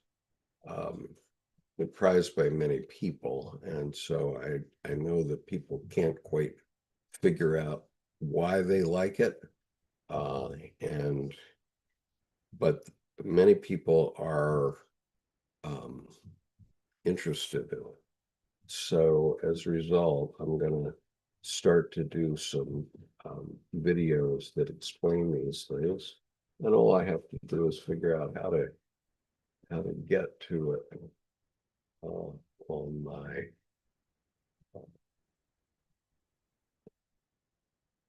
channel here. I have too many things happening on my screen at the moment. So, and hello, Nicholas. I'm sorry I'm not listening to my headset because I assumed that I was alone here. But, Nicholas Chan and I had decided about 6 years ago that we would go, if I'm correct, Nicholas. Hello, Nicholas. I cannot hear you. Hello, can you say hello? Hi, Skip. Hi. You're the fellow that I was going to Aranos with long ago. Is that right? Indeed, wow, yeah. Boy, That was I've been thinking of you lately. I was thinking about trying to put together a list of friends that I've had online over the years, and you were one that I thought of because we were both trying to go to Aranos and to meet in Milan, as I recall, so that we could drive up to Aranos together. And do you do you remember which year that was? I think it was like maybe 2022 it or was 2020. The reason I know that is because it was the year of COVID, and right. you and I got this thing organized, and I actually paid for the hotel and I paid for the session and everything, and then I paid for the flight also, and then I was never able to get the money back. Neither the airline nor Aranos conference would give me the money back, and so Wow, that sucks. yeah, so I'm out the funds. No, but what fell through actually, so that the conference actually happened and Yeah, the conference did not happen because of Aranos. I'm sorry, because of COVID, right. and because Thomas Arst, who was one of the instigators of the conference He itself, he passed away. he dropped dead on Easter Sunday of 2020. I remember that, yeah. Yeah, April the 20th, I think, 2020.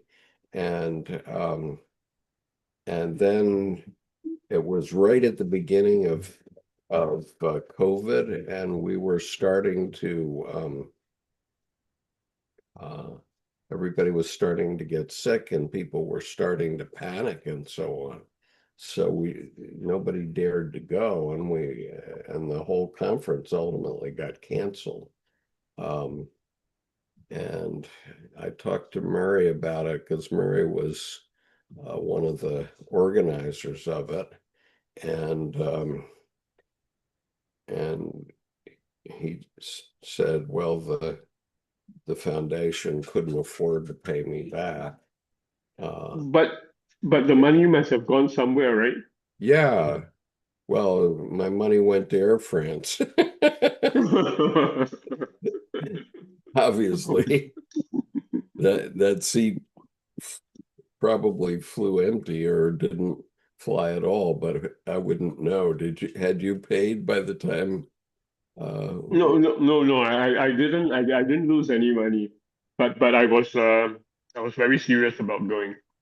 Yeah, Yeah, that was a shame because I know at one point you and I were talking about meeting in Milan and then driving up to Theranos together. yeah, Um, yeah. and so anyway, I was in the process here. I hope you and I can make contact separately from this because I'm in the middle of a session for everybody right now. Yeah, And sure. so could you send me an email or a text message and let me know how to contact you? I'd love to know what's been happening in your life since Sure. then, because I've always thought you were a very interesting No, fellow. I've actually been watching you every week, Skip. So And I've been lurking. Yeah, so I've been very present. yeah, okay, well, And I've I mean, just one more thing before we get back. right. Yeah, wow, I've I have very fond memories, and I mean, it's been a while, but and I didn't mention it to you, although I intended to, but um when Miles passed away, I felt a bit sad, man. Oh yes, Yeah, that was very sad. Oh my yeah, gosh. he was a very nice guy. I remember Yeah. him. Losing him was a great loss to me also, as but he helped pull me through at a difficult time. And so one thing leads to another, and we all try to pull one another through. And at one point, I was very interested in the work of Paul Vanderklay,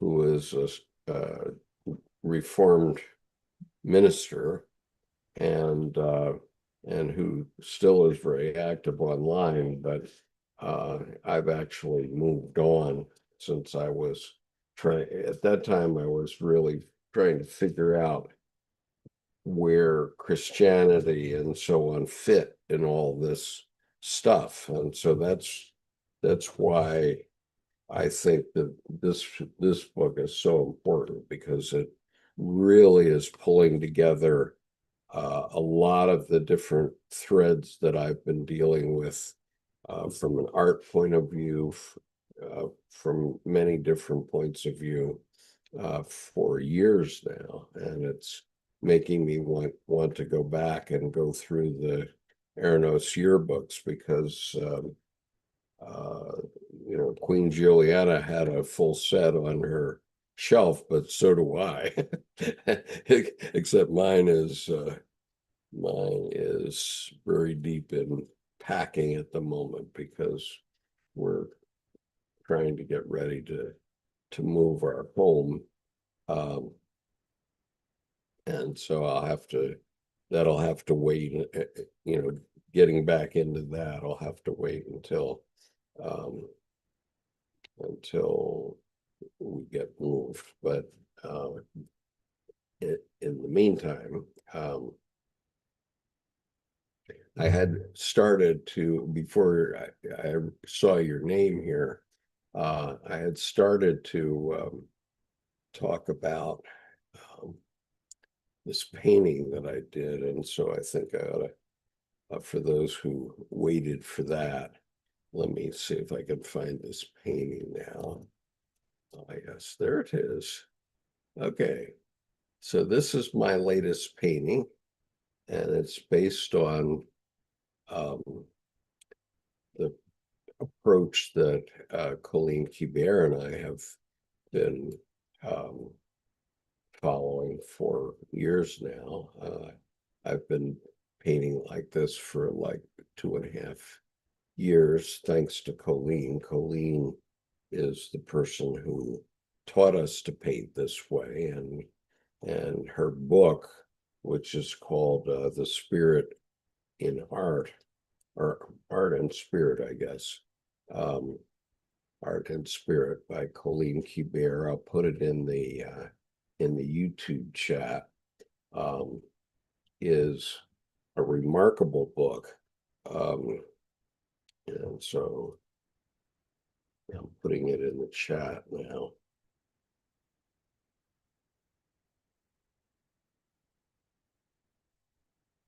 So Colleen is our national treasure right now because she's the person that really brought a lot of Jung's thinking along, and she maintains a group and has maintained a group in Aptos, California, near Santa Cruz, which is in some ways a continuation of Aranos, in my view. I'm trying to talk with Colleen about this book, and Colleen is in her early 90s, and so I usually try to leave her to her work, where she has groups that meet regularly in California. Are you referring to her studio? Yes. Yeah, I remember that pretty well actually. There was like a session or two where she held it there live, and she even had some assistant to help her out. Right. Yeah, Well, that was long ago, but yeah. Yeah, because we actually were doing sessions about what art came from each person from the oh my gosh, I guess it was from the 2020 election, but it might have been from the 2016 election. It was a while ago. I think it was about that time, about 2020, that we did those sessions with Colleen. But I'm very excited about this book, and so I want to talk with her about it. Now, my position on this particular painting and all of my paintings is I'm not painting these for sale. In fact, this painting is 18 by 24, and over the last 2 years, I've completed 13 of these paintings, and I've given them to my daughters and to all of my grandchildren. And so this particular painting, which was finished last month, is the one for my youngest granddaughter, but she's only 7, so it's way too early. I've been doing these paintings intended for their 21st birthdays, but I realized that I was going to be 95 when this particular granddaughter reaches 21. So I didn't want to wait that long, just in case I might not make it to her 21st birthday. And so this is a continuation in this series. But the point of it is that I do this from my unconscious entirely. In other words, I am not referring to any physical object in the world. I do everything in this painting based on what my unconscious tells me to do. So every step, every line, every color selection, everything that I put into a painting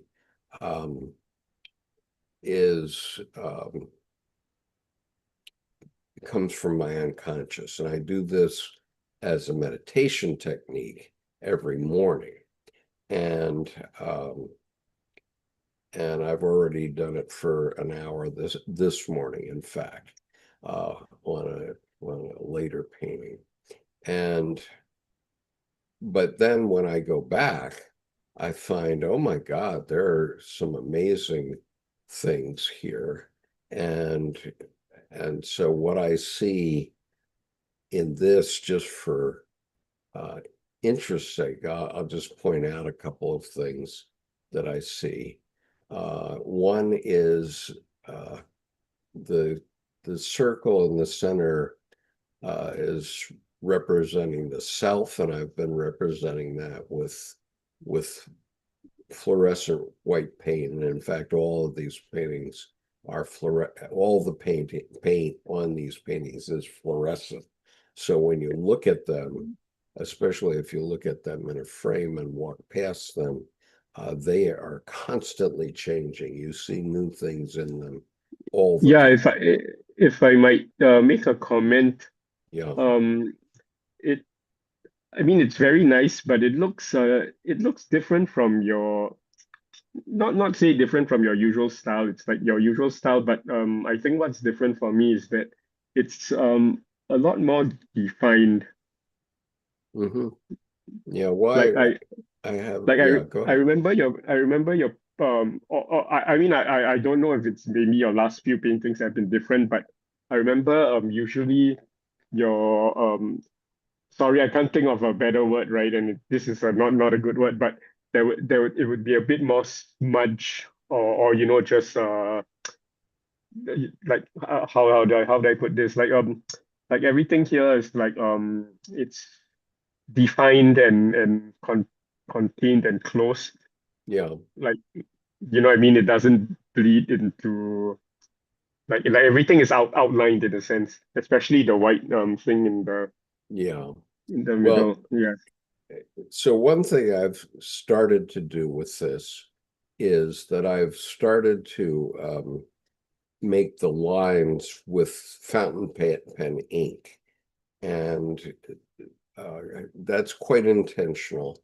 In fact, I'll show another one after a bit. But the reason that I do this fountain pen ink is because it does bleed, and I want the happenstance of the bleeding to come through, and I want this to be unconscious what I'm doing, because I want to have this communication with the unconscious. And I'm now realizing that communication is so significant, because Colleen and I have broken through with the help of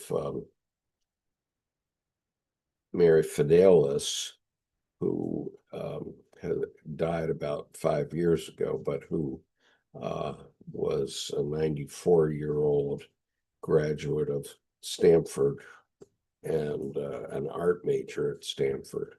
And she was the one that actually developed this from work that had been done by Emil Nolde in Germany during World War II. But in any case, just to show a couple things that I saw in this right away. And mind you, as I'm painting, I'm not paying attention to any imagery that's in the painting. And it's only toward the end that I notice things and point them out. But for example, I see this painting is actually called the Garden of Eden. And so, of course, you see the snake hanging down over the self. sort of think of the center part, the white, as the self, and in this case, I was consciously doing this painting for that specific granddaughter. And so I noticed afterward that I have a pink bow in her hair, and that, this snake could be actually her hairpiece kind of thing. Yeah, I see that painting. Right. But then down below, here's the snake, and look at what he's looking at. Here's Adam and Eve, and Adam and Eve have their tongues stuck out. They're sticking out their tongues at evil. Okay. The snake represents evil in the Garden of Eden, and they're both sticking out their tongues. And so somehow I picked that up, and over here, I just realized as we were talking, here's this purple guy in the lower right corner, and I realized he's sticking out his tongue too. So that's kind of a theme of this particular painting. But if you look at these paintings and look at them in many different orientations, you'll see different things. For example, I'll just turn this on its side. You start to see different things as let's see, that's upside down. And so you see different things. You see this orange fish swimming in toward the center with the eye there. And let's see. I'll show you one other angle. So here's another angle, and you still can pick up on other things in these paintings. And so anyway, I'm going to start to make these available, and I have done prints of all these major paintings. And so I might make those available to people, because what I think it is for somebody who doesn't want to spend the time, each one of these takes me about between 45 and 55 hours to complete. And it takes me about 6 weeks to amass that 45 hours, because I just can't manage to do it more than maybe 2 hours. Sometimes I do it 3, but I suffer physically if I work on it for 3 hours. But this piece took about 50 hours to Yeah, produce. yeah. I mean, it looks very elaborate. Yeah. And so, all of them are becoming very elaborate.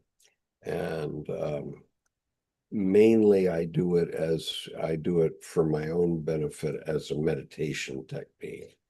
And so, I haven't done it with a view to doing a show or anything like that. I'm just trying to figure out why I'm doing it. And as I'm doing it now, thanks to this, thanks to the Bernardini book here, that connects me up again with Colleen, who I have maintained close relations with, and it tells me that I need to talk with her more, um, and emphasize that what we're doing, I believe, is a layer of the unconscious that has not been reached by many. I mean, it has been reached by some, but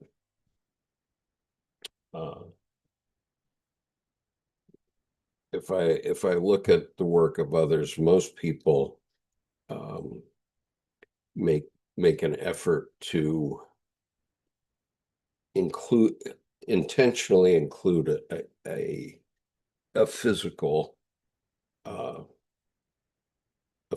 place in physical place or physical object in their painting, whatever it is. Even if they do something like mine, they still are including a physical place. And I remember um, I've long been attracted to Jackson Pollock's work.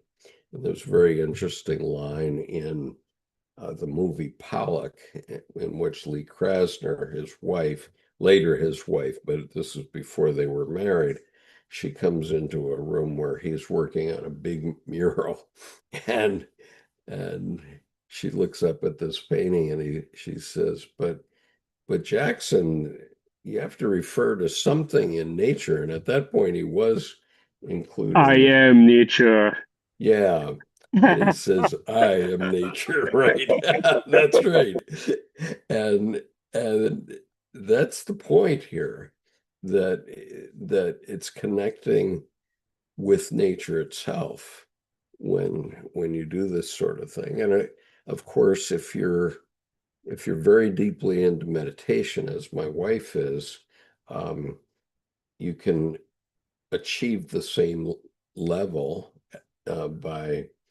by doing some form of meditation, whatever that form is. But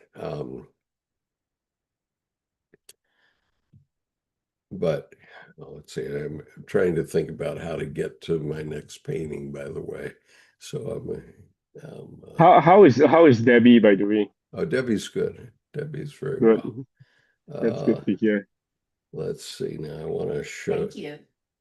Uh, so she just sent her greeting to you.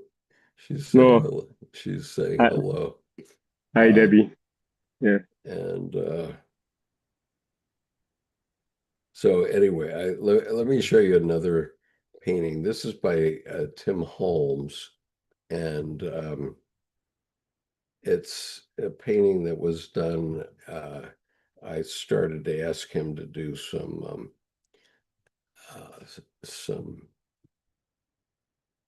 portraits of me once a year, to do a portrait.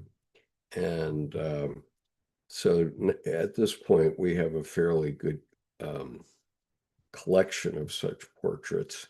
And just a minute, I have to get back to where I was. Okay, and so let me show you what I'm talking about here. This portrait was was done. Oh, wait a minute. I'm still not getting to what I needed. Darn it. Because the screen gets so complicated. Okay. All right, here's Zoom Workplace. Why is it doing that? Are you still there? Uh-huh. Who, me? Yeah, Yeah, yeah, okay. yeah. I'm here.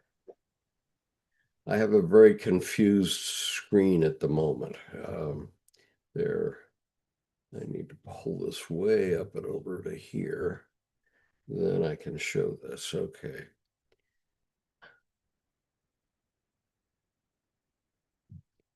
Well, that's not the one. Okay.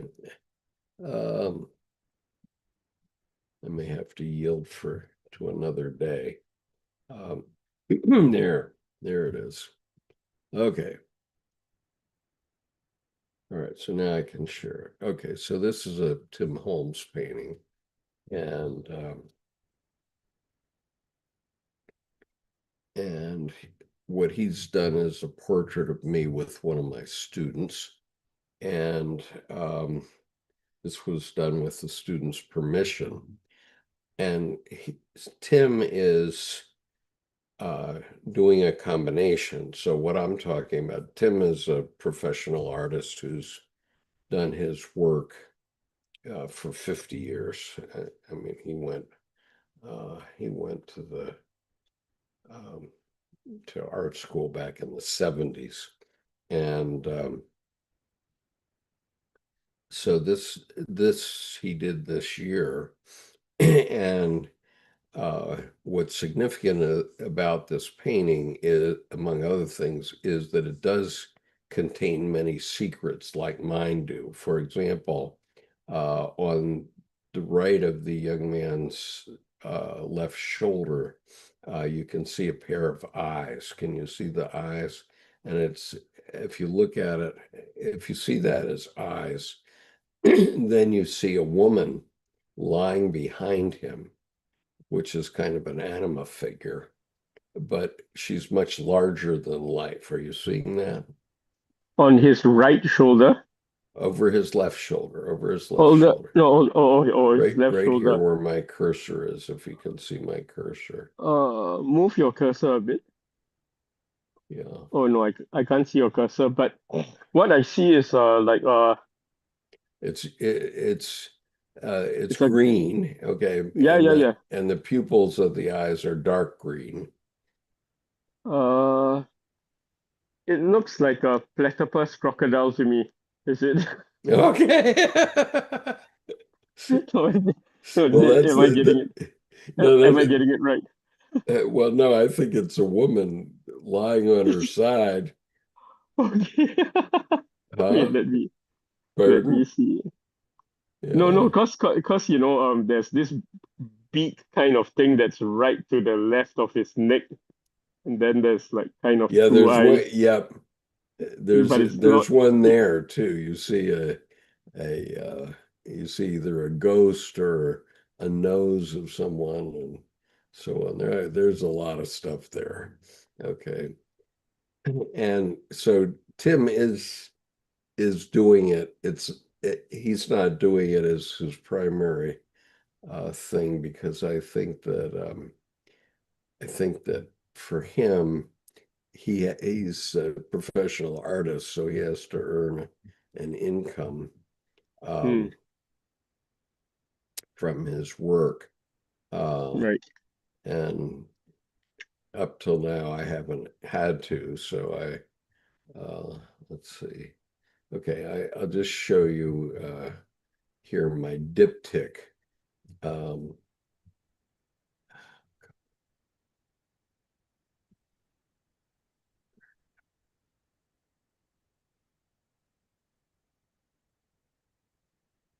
all right, so my screen isn't cooperating again. It keeps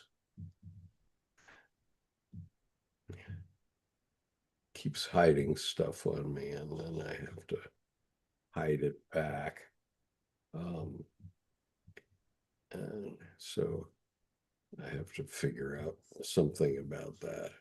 Okay, so here, uh, okay, let's see if this works.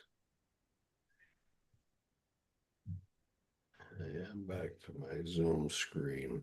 Okay, so here's the share. And yeah, okay. So this is my youngest granddaughter has a brother and a sister who are twins.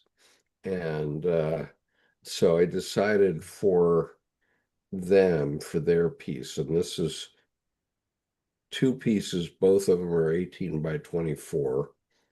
They're in the vertical position though. Um, so they're 24, this is 24 inches high, and all the way across it's 36 inches. But there's actually two paintings there. So what I wanted to do was to create a diptych, which could be hung together and it would hold together as one piece, but ultimately framed.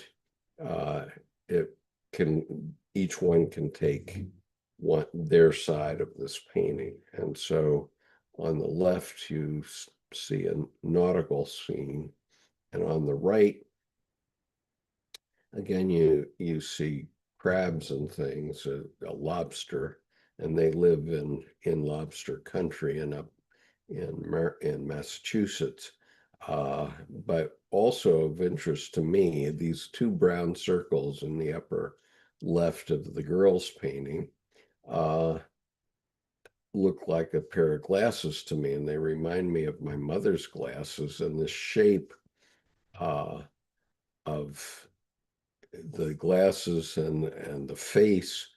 You know, I noticed this fairly early, and so I did paint toward this outcome, but it it is like the spirit of my mother, who would be her great grandmother, and on the upper right in the upper right is a pink rabbit, and so I'm calling the right side the evil pink rabbit, and on the left side, which is for the boy, I'm calling it Leviathan. But it's a diptych, so it can either be hung together or separately. And so, any comments about this, Nicholas? Yeah, so much evil themes, so dark.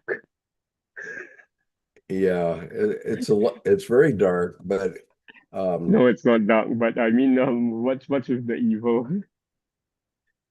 pardon? No, I mean, as in, what's with the evil theme? What is the evil what? No, but what's with the evil theme? I mean, this is the second painting where you've Okay, stated why? that. I didn't intentionally put an evil theme in it. Yeah, I mean, I think the pink rabbit looks a little evil. Uh, right.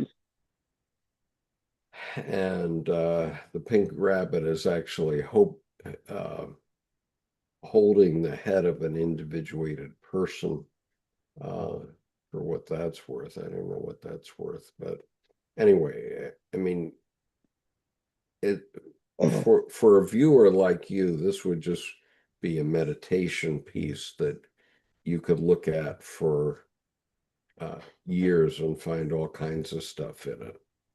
Yeah, Um, for sure. yeah, and but for me, it was an exercise in doing this style of painting. So, uh, aside from the fact that I do, once I start seeing an image come out of it, I do sometimes uh, specialize or continue to focus on that image and try to bring it out. So, in the case of my mother's cheeks and her glasses, um, that suggests that her spirit is there. Okay, and she obviously is with me. And the other thing that's very interesting is if you look down at the bottom of the left one, where there's a sort of an aqua colored thing, there's actually a image of a young girl um, sitting beside a pond playing with a pair of sticks into this pond. And Yeah, I see that. But it's like a very small thing, yeah, like almost like a snare drum. correct, correct. Yeah, yeah, Yeah. And but you can think of it as a wishing well or something like that. Somebody had to point that out to me. I certainly did not see that when I was doing the painting, and I only noticed it after I had I had gotten well down the road. So anyway, I guess we're keeping our YouTube uh, friends here, and so maybe I ought to take all this stuff off the screen and see what else is. So it's said here. So Richard says fluorescent, but all soft pastel color. So harmonious. Yeah, is intended to be harmonious, Richard. Um, and someone asked if it's fluorescent watercolor, and the answer is yes.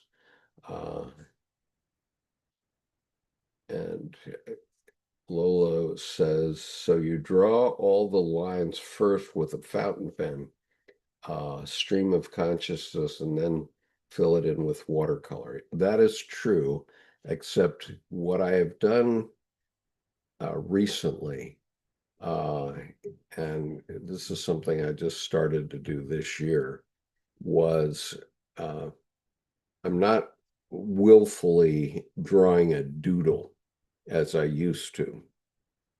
Instead, what I'm doing is I'm spilling, in this case, all three of those paintings were done by spilling tea on the paper. And mind you, I'm using very high quality Arches paper, which is 300 grams per uh,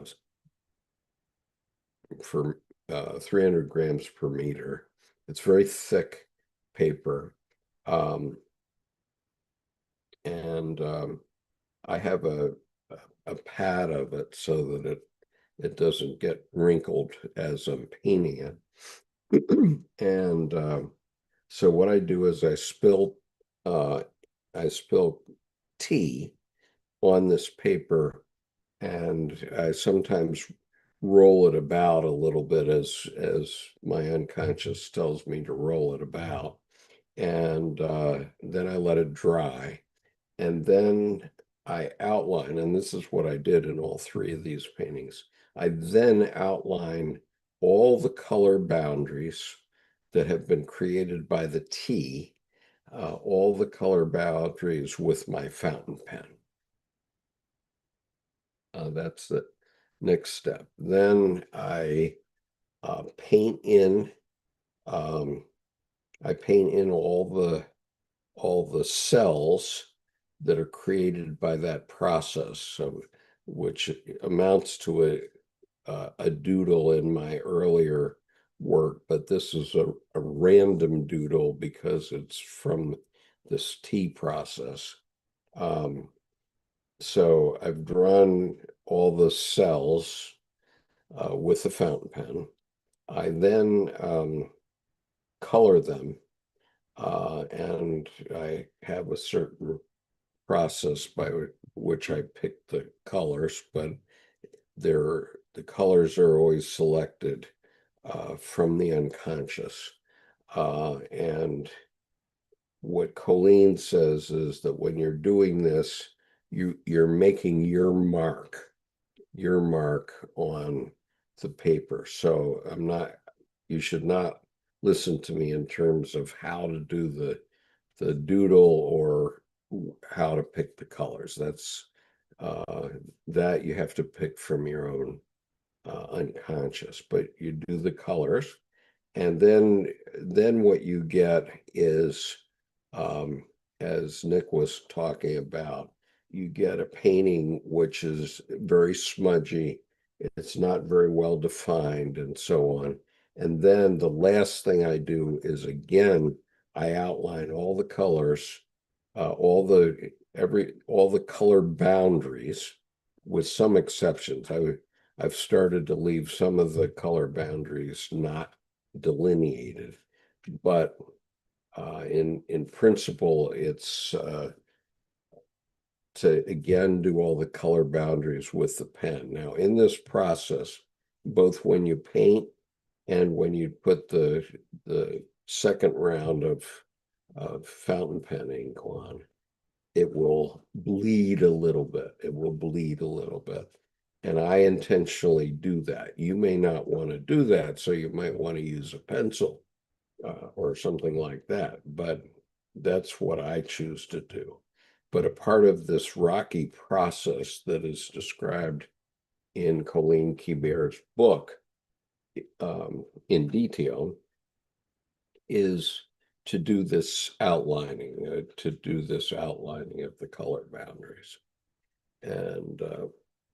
And so some of her paintings are quite remarkable. Let's see.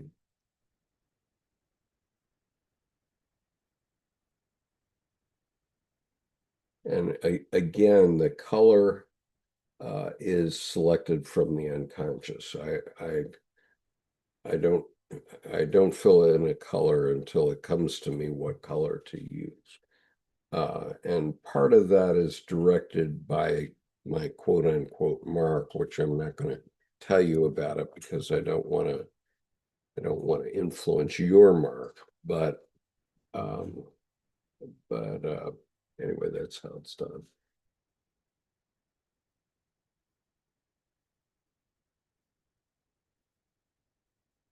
Look here a little bit more.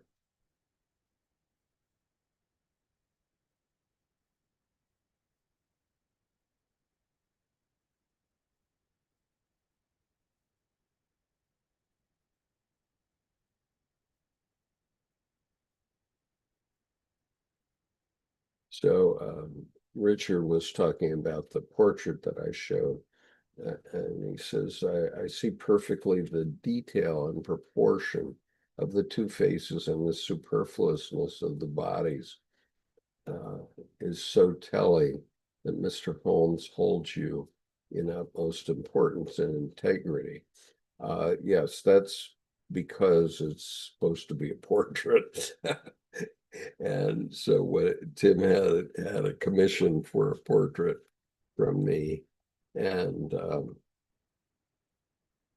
so he did pay attention to features and that sort of thing.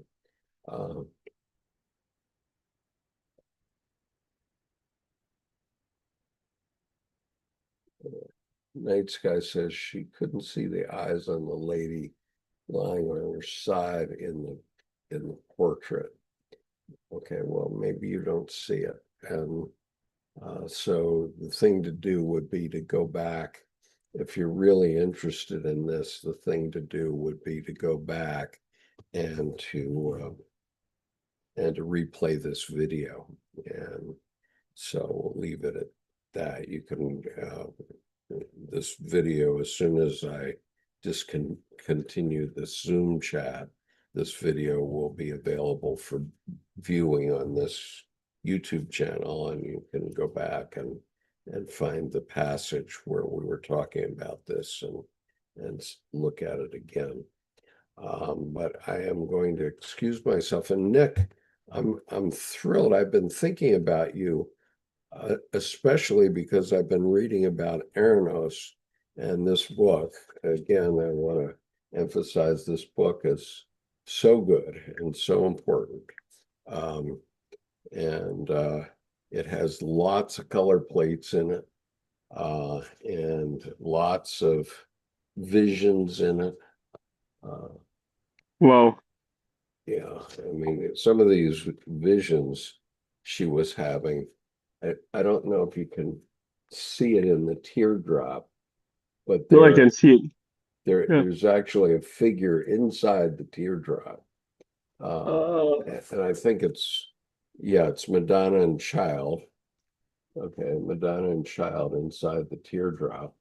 And there's a snake coming up this pole and grabbing an orb in that. And there's some amazing. I'm not going to verbally say anything about these images, but I'll just see. This one reminds me of Jung's Philemon.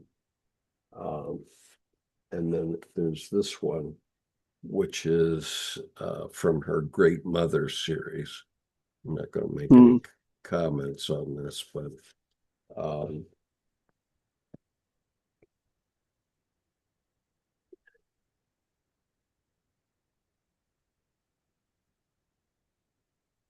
wow, what's that? see the orb and the flame and the bird in the other hand, and then the tree growing out of her head. And Yeah. And here's the Philemon figure again, with snakes climbing up on both sides on his horns, which is like the caduceus.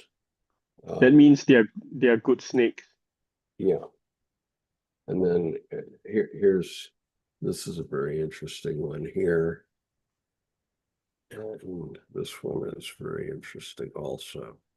Yeah. Wow, that big one's interesting because there's a small figure. Yeah. Yeah. So that's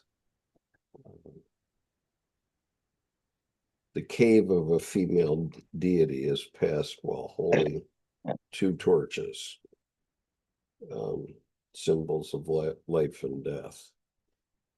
Yeah. One of the torches is held up and the other one down. Now these images in this book, with the exception of the cover, which here is very nicely presented in print quality. The other images are sort of matte, okay, and I think this is because they plan to actually publish the blue books or the blue book itself, and it'll probably be have to be multiple copies because there are many of these images that are mentioned here but are not contained here. So when that gets published, that's going to be very interesting also. And so anyway, okay.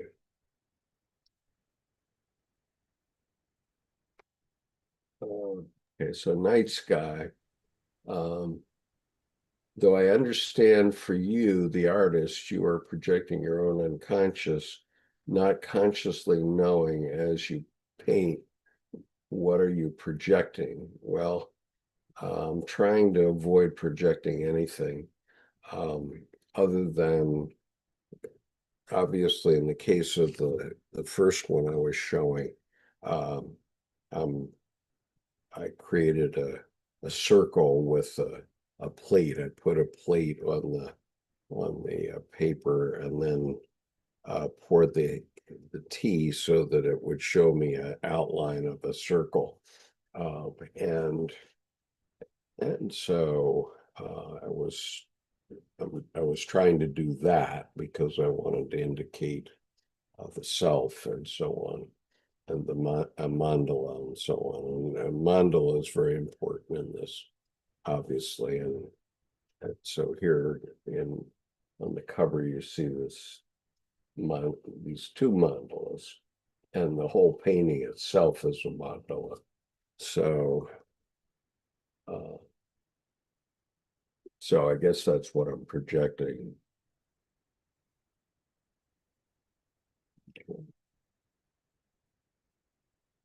Night Sky is the idea of the sea scene in your other paintings, a canvas on which the viewer can project and understand the contents of their subconscious mind. Yes, that's the point.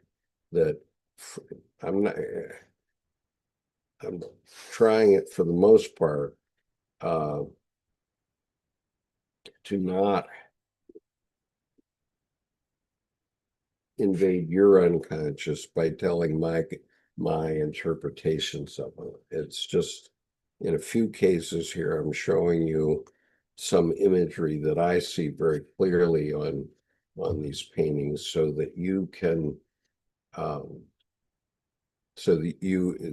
leaving it open for your own projection, your own subconscious projection, what you think you see. And so I'm not, basically, let's say I was showing you an album of photographs, and I would be telling you about my photographs, but what I'm doing is I'm painting to the best of my ability. I'm painting what my unconscious is telling me to do 5 seconds before.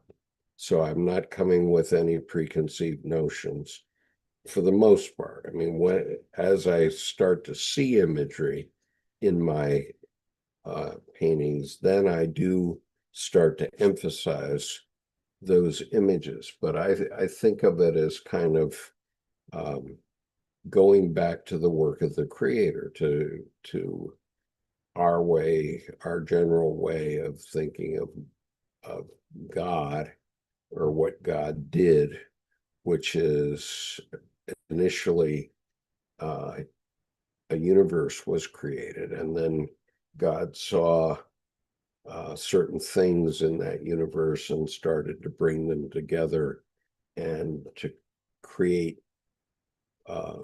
living beings, for example. And those living beings then over millions of years developed consciousness. And so the idea, it's metaphorically the process that God used to create the universe and the earth in the universe and us within the earth. That's metaphorically what I'm trying to accomplish here.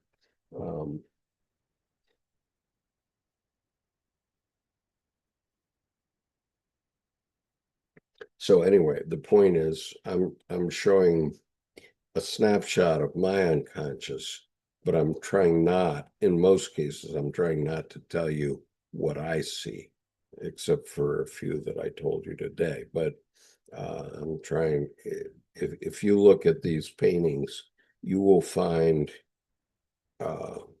300 figures in it, if you keep looking.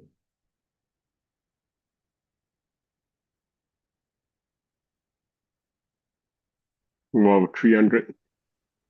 Yeah, I mean, I in most of these paintings, I can see between 200 and 300 individual faces, for example, or I can see animals of various sorts, or whatever it is. And unfortunately, they very often come from the collective unconscious, and so very often I end up with um, a profile of our president with his hair, his yellow hair going on. So he just keeps coming in my paintings, and I'm not trying to do that. It just Can't escape happens. that. I'm working on one right now that has that in it, and I go, oh God, there he is again. But it's channeling the collective unconscious, I think, because I think a lot of people are thinking about this guy right now. Yeah. Um, so uh,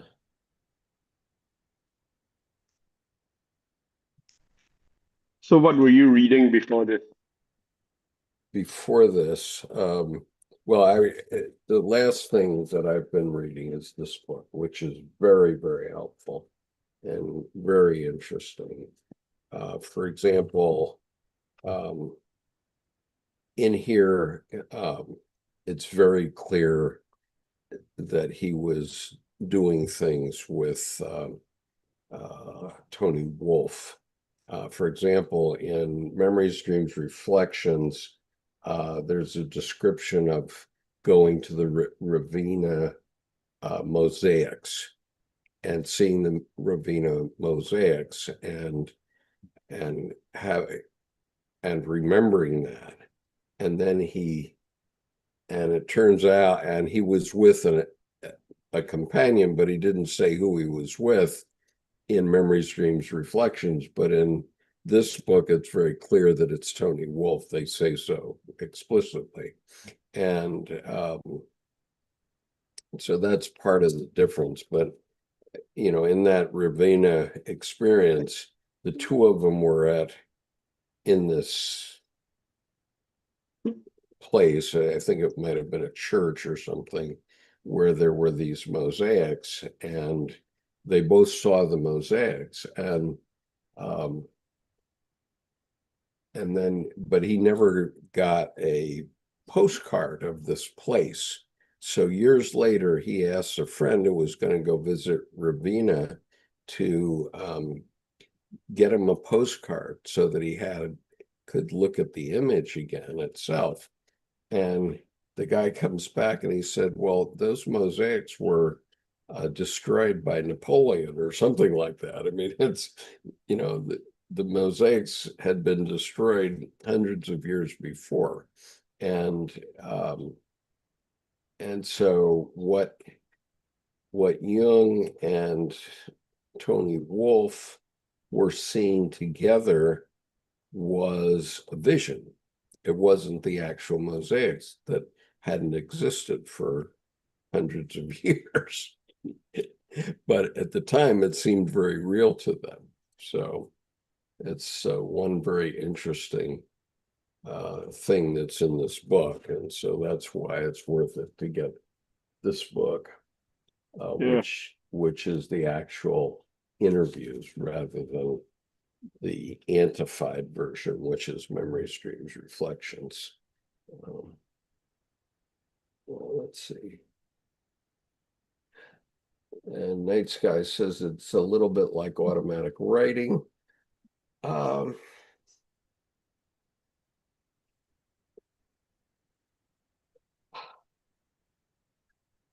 I'm not entirely sure, to be honest, because I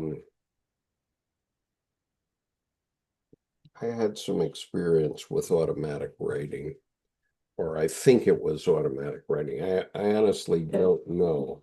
But as many of you know, in 1993, I was obsessed for about 18 months with writing this novel.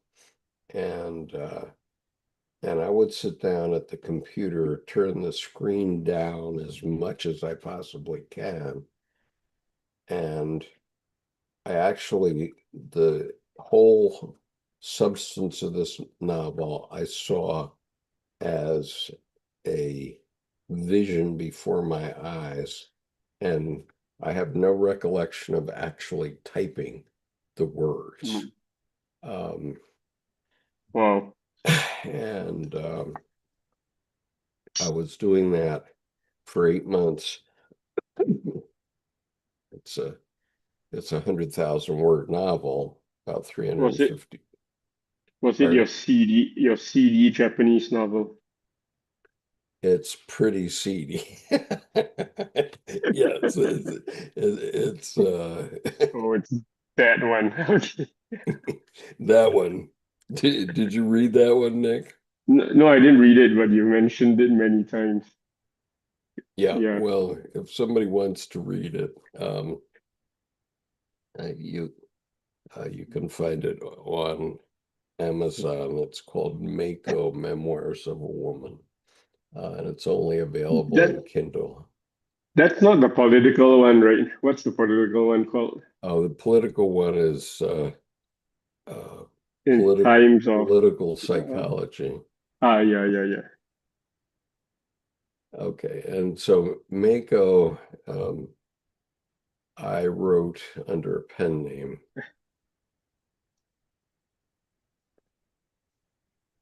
But I know it was quite popular because I was writing it online, and in the process of writing it, I had about 100,000 people following it day by day. Wow. It was Fo incredible. fo Following it how? They were following. uh, I forget. So this is this is before we really got social networking and such going. So I think I was just publishing it on an email network, and then I was putting it out somewhere. I forget how it was done, but oh, I know it. I think I wrote it in Squarespace, uh, Right, right. and so in Squarespace, it's possible to get a counter that shows you how many people have seen a chapter or what have you. And toward the end of it, I got up to 100,000. Wow, okay. So Yeah. did you get feedback as a result? Uh, yeah.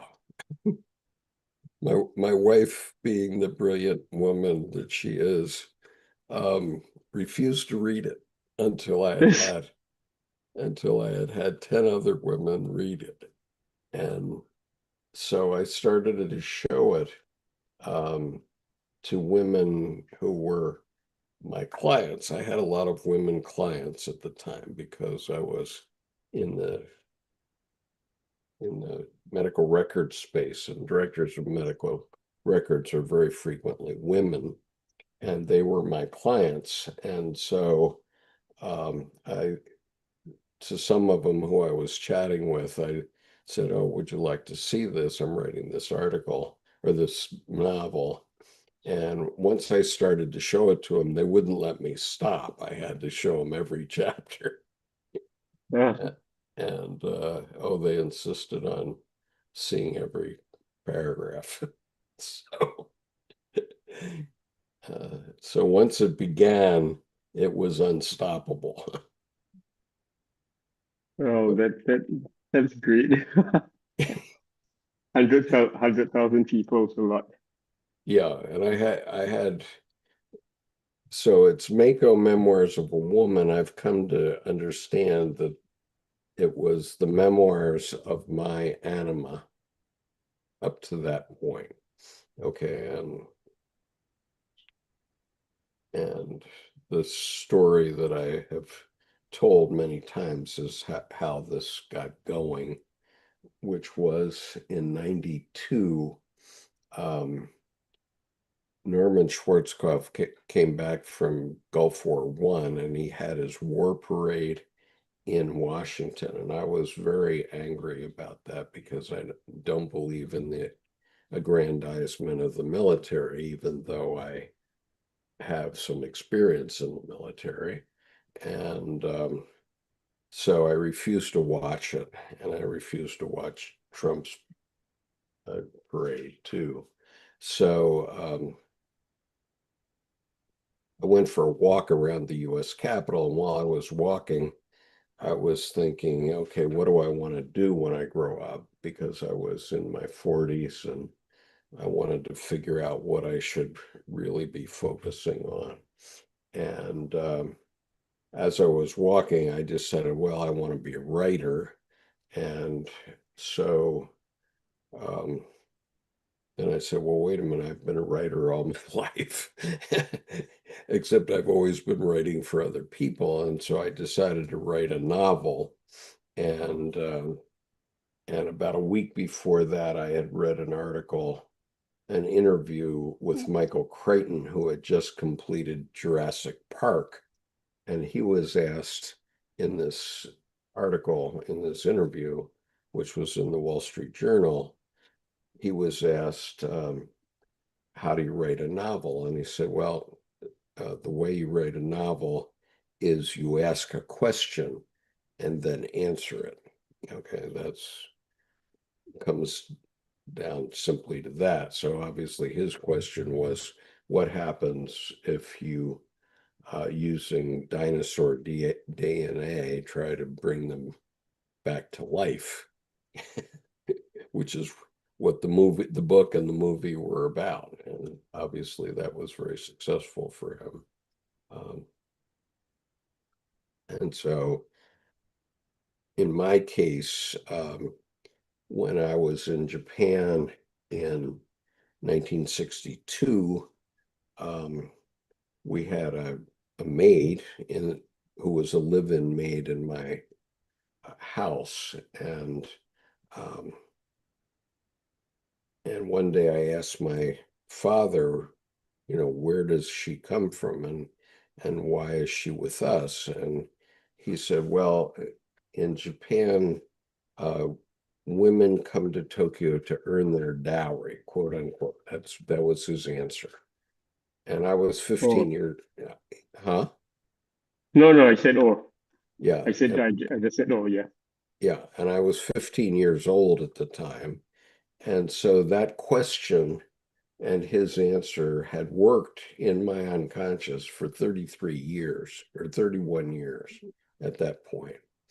And so when I asked that question, I asked the question, okay, so what happens to a woman like that? And how does she go from that to being a woman prime minister in Japan? And now we have a woman prime minister in Japan.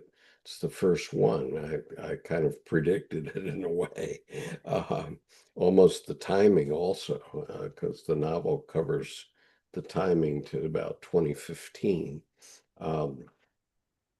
And so the novel is the story of this 15-year-old woman and what happens to her until she's becomes Prime Minister of Japan. That's the story. And it's, as you noted, quite racy. um,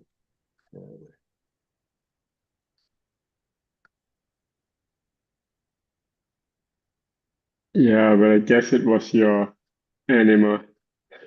yeah, it definitely was my anima that made me write that.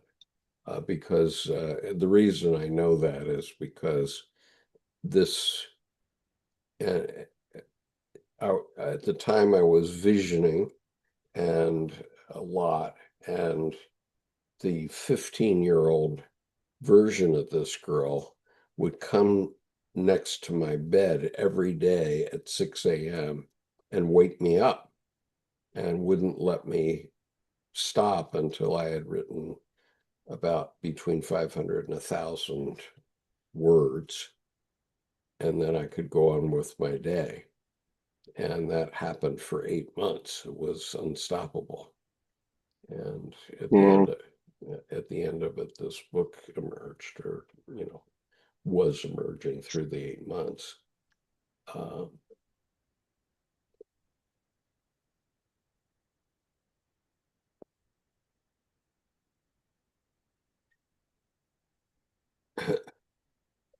Sorry, okay. so just give me a second. I've got to go to Yeah. my get something. Yeah.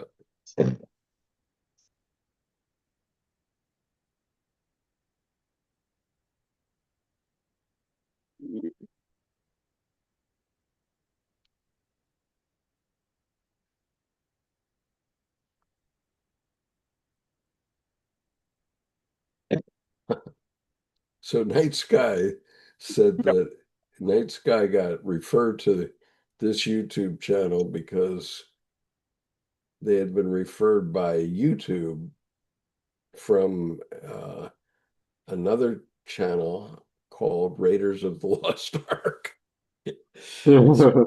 Yeah, it's the Lost Ark. The Lost Ark is right here, uh, as as Jung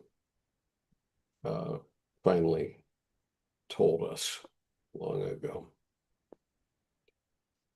So anyway, nice to talk to you though, Nick. I'm delighted to hear from you again. And Yeah, same. It's been a while. yeah, been a while. And at this point, I even if I was invited to Theranos, I'm not sure I would go because I've come, especially thanks to the work of Colleen and Tim Holmes, uh, I've come quite a bit beyond where those discussions were going. And Yeah, yeah. I mean, by now you have like what 500,000 videos. no, they're about I think there's 1,800 videos on this Yeah, no, YouTube channel. I was kidding. Yeah, but but what I meant to say was yeah. I mean, you've got your own the whole you've got your own Jungian group with the group minefield going Yeah. on.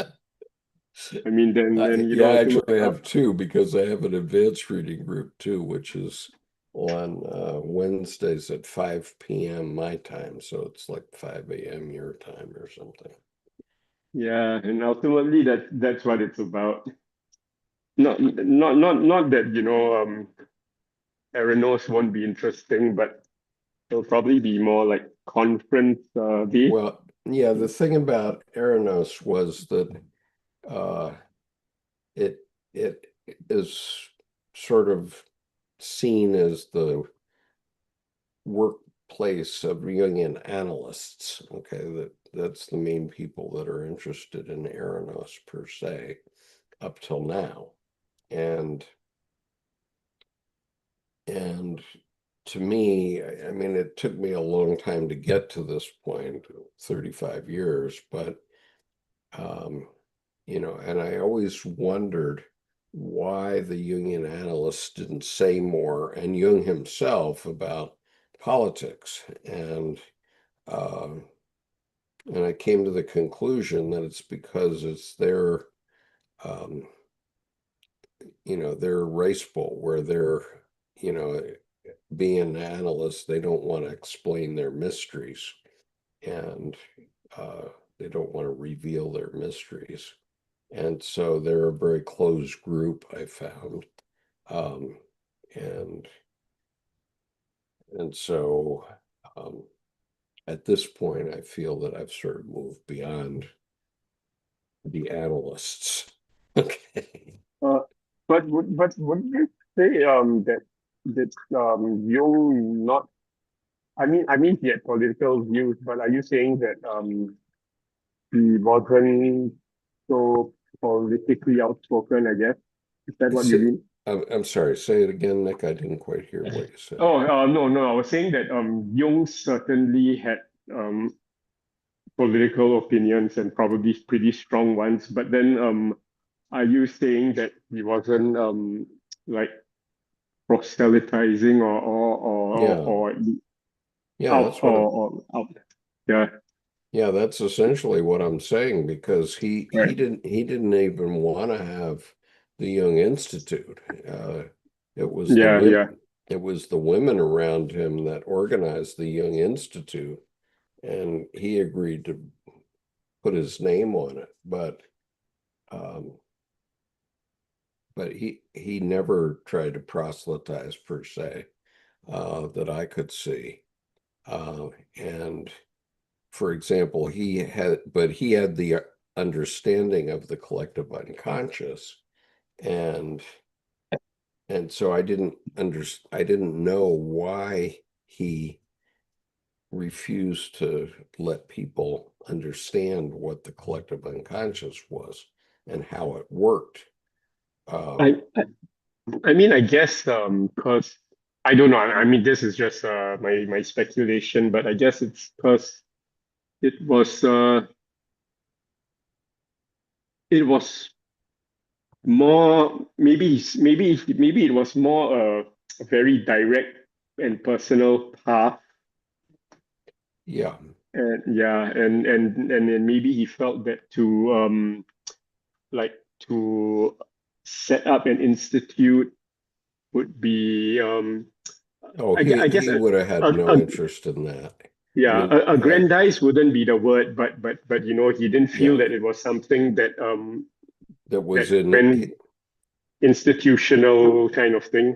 it wasn't, yeah, it wasn't Yeah, him, because he had too much work to do.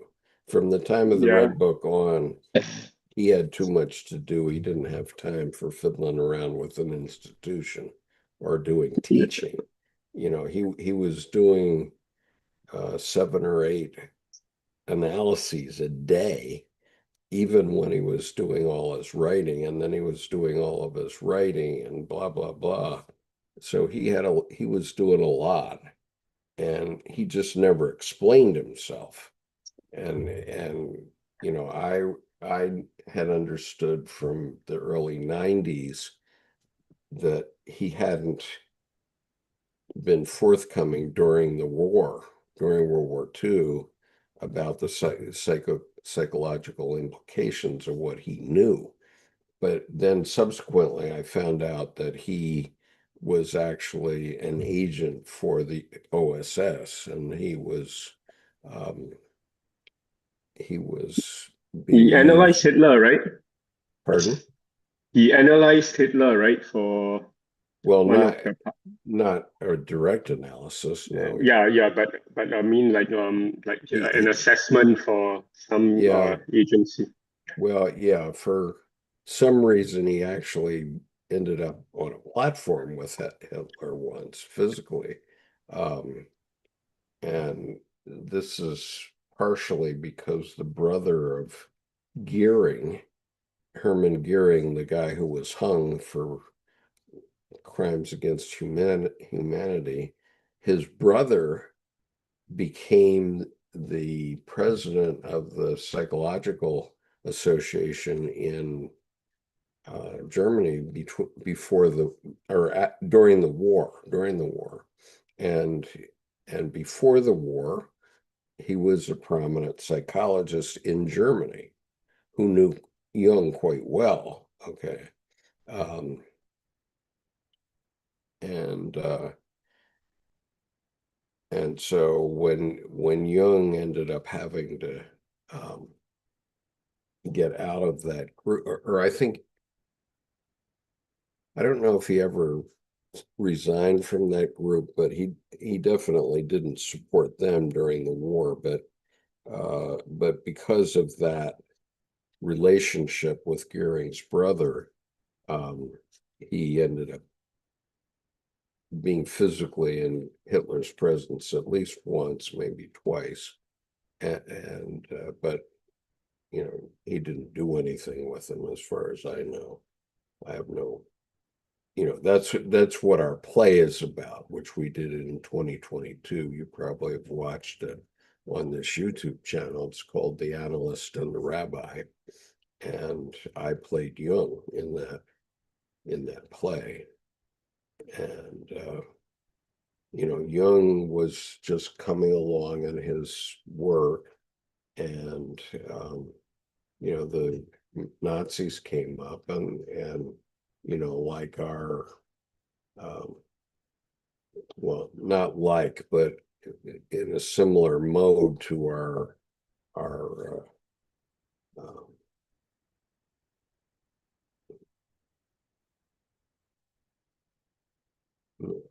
our political group now. I'm sorry, I'm 80 years old. I'm having a mind freeze, but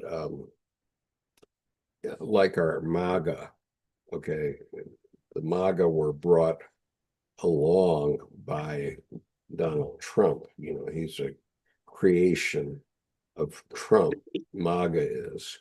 And what during the rise of Hitler up through 1933, from 23 to 33, Jung, in one period, he thought Hitler was doing things that were really helping the German people, and he was interested in understanding it from a psychological point of view.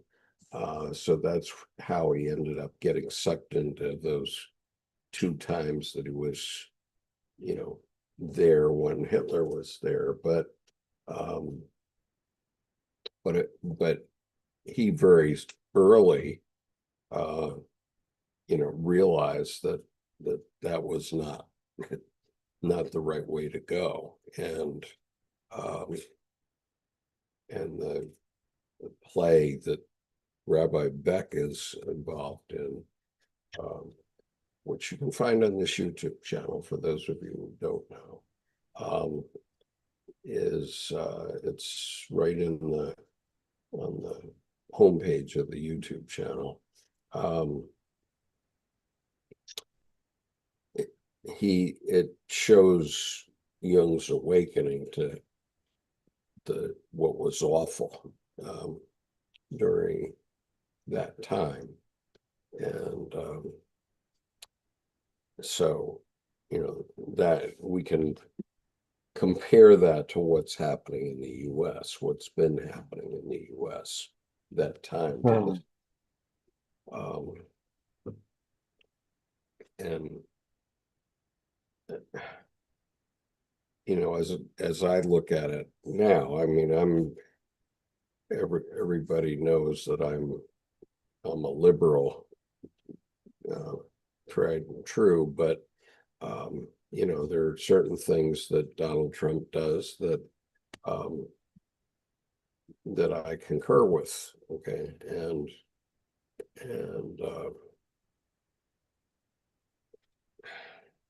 you know, it's hard to differentiate your overall feeling of how you would vote in the voting booth and what you think of a specific action that a leader does. And that's that's an issue. Okay, because I I've sworn to myself that I won't vote for another Republican in my lifetime. Even if somebody held a gun to my head, I wouldn't do that. But having said so, I have to acknowledge that there's some things that they're doing that are done well. This isn't to say I think it's great that he made $100 billion last year, or whatever it was, or that he's pushed cryptocurrency. He didn't understand it himself when he started to do it, um, but nonetheless, and I don't think that cryptocurrency is necessarily in our general interest, um, but anyway, we have it now, so we're not getting that genie back in the box. But anyway, so I'm dead set against Trump, and I'm glad he got rained out last night for his big speech until like 11 o'clock at night. I think he started speaking. So, oh my God. Anyway, let me look here. So night sky. To write poetry, I think from my unconscious. If I've lain down to sleep or laid in the bath with the back of my head submerged in warm water, my mind is flooded with ideas. I only get up when the words have formulated in my mind.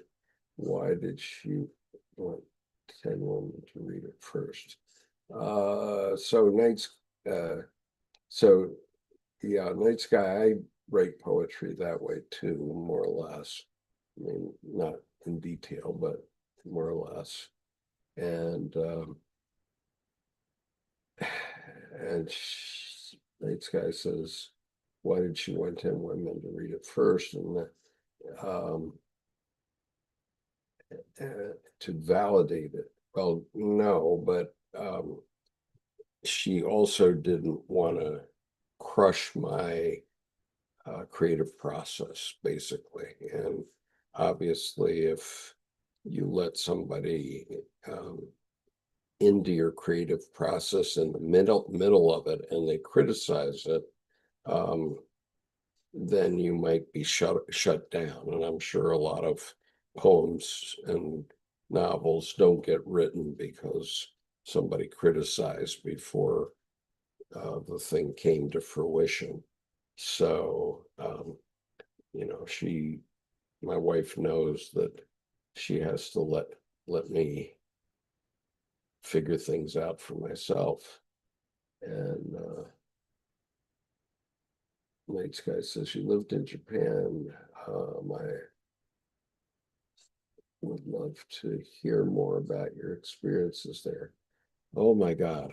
A lot of those experiences are, well, I think you should read my novel then, if you want to know about my experiences. That's the autobiography of my anima from 1962 to 1993, and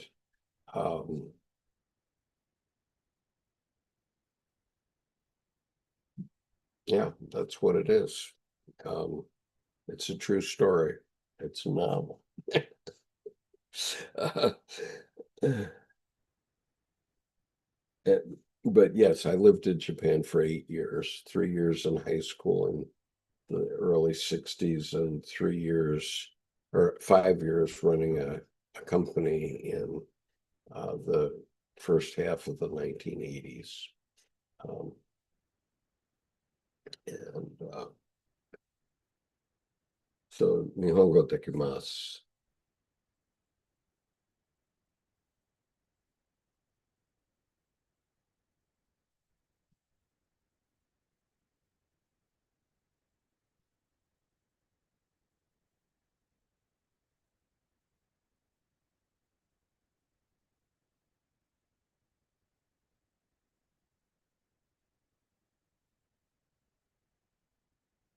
Well, as far as the issue of validation, the issue was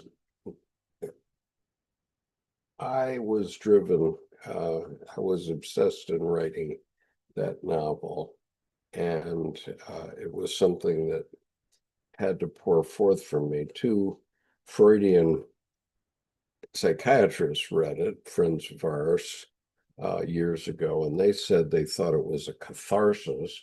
And I said, well, okay, that's a fair Freudian way of looking at it, but that isn't what it means,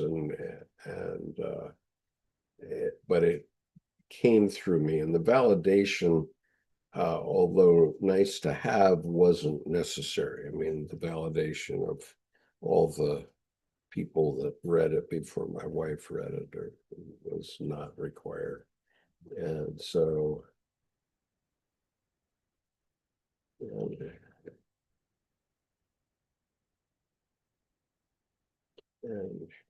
Night Sky asked, did playing Jung help you understand how he thought? Not particularly, because I was using words and a play that was written by Henry Abramovitz and Murray Stein, and Murray and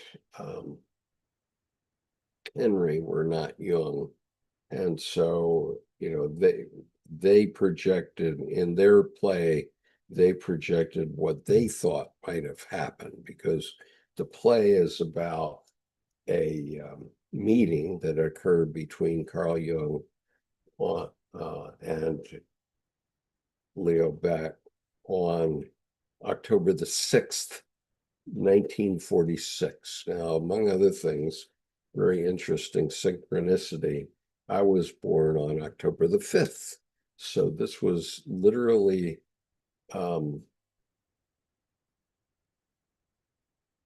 it might be late, have been late in the day on my birthday, because no, it probably was the day after, but it almost certainly happened within 12 hours of my birth. Ironically, interestingly, very interesting synchronicity there, and very interesting synchronicity that's re-emphasized in this book, because this book emphasizes that the person who was most instrumental in founding the Bollingen Foundation. See, I'm going to show you her picture here. Wait for it. Let's see.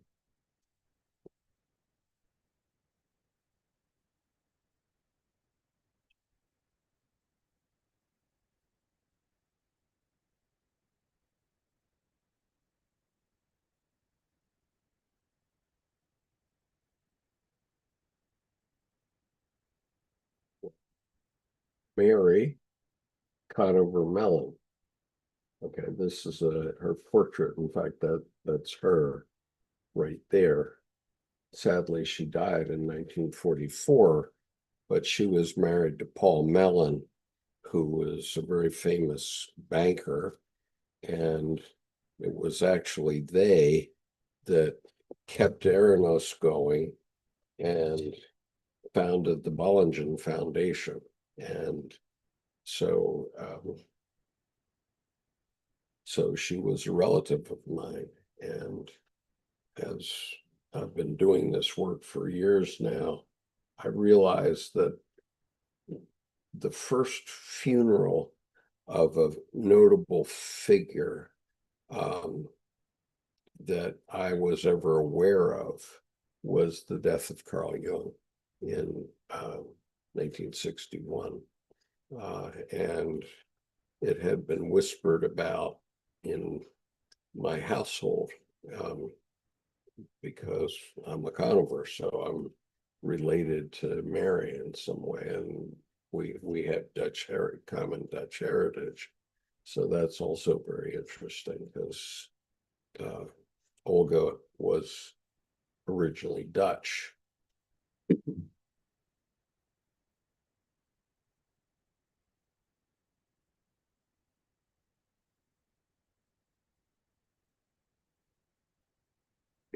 Yeah. Night Sky says voting, you're given a binary choice, but the reality is far more complex than that. And obviously it is. And that's the significance of the collective unconscious, because it's the collective unconscious that makes the difference. Actually, Vice President J.D. Vance was talking about this in his speech that he gave yesterday on the 4th of July, and he was talking about the fact that the Declaration of Independence was actually expressing the feeling of the American colonists at that time. And what he meant by that is the collective unconscious of Americans, and what it is to be an American, who you are as an American. And that he was basing that on a speech given by George Washington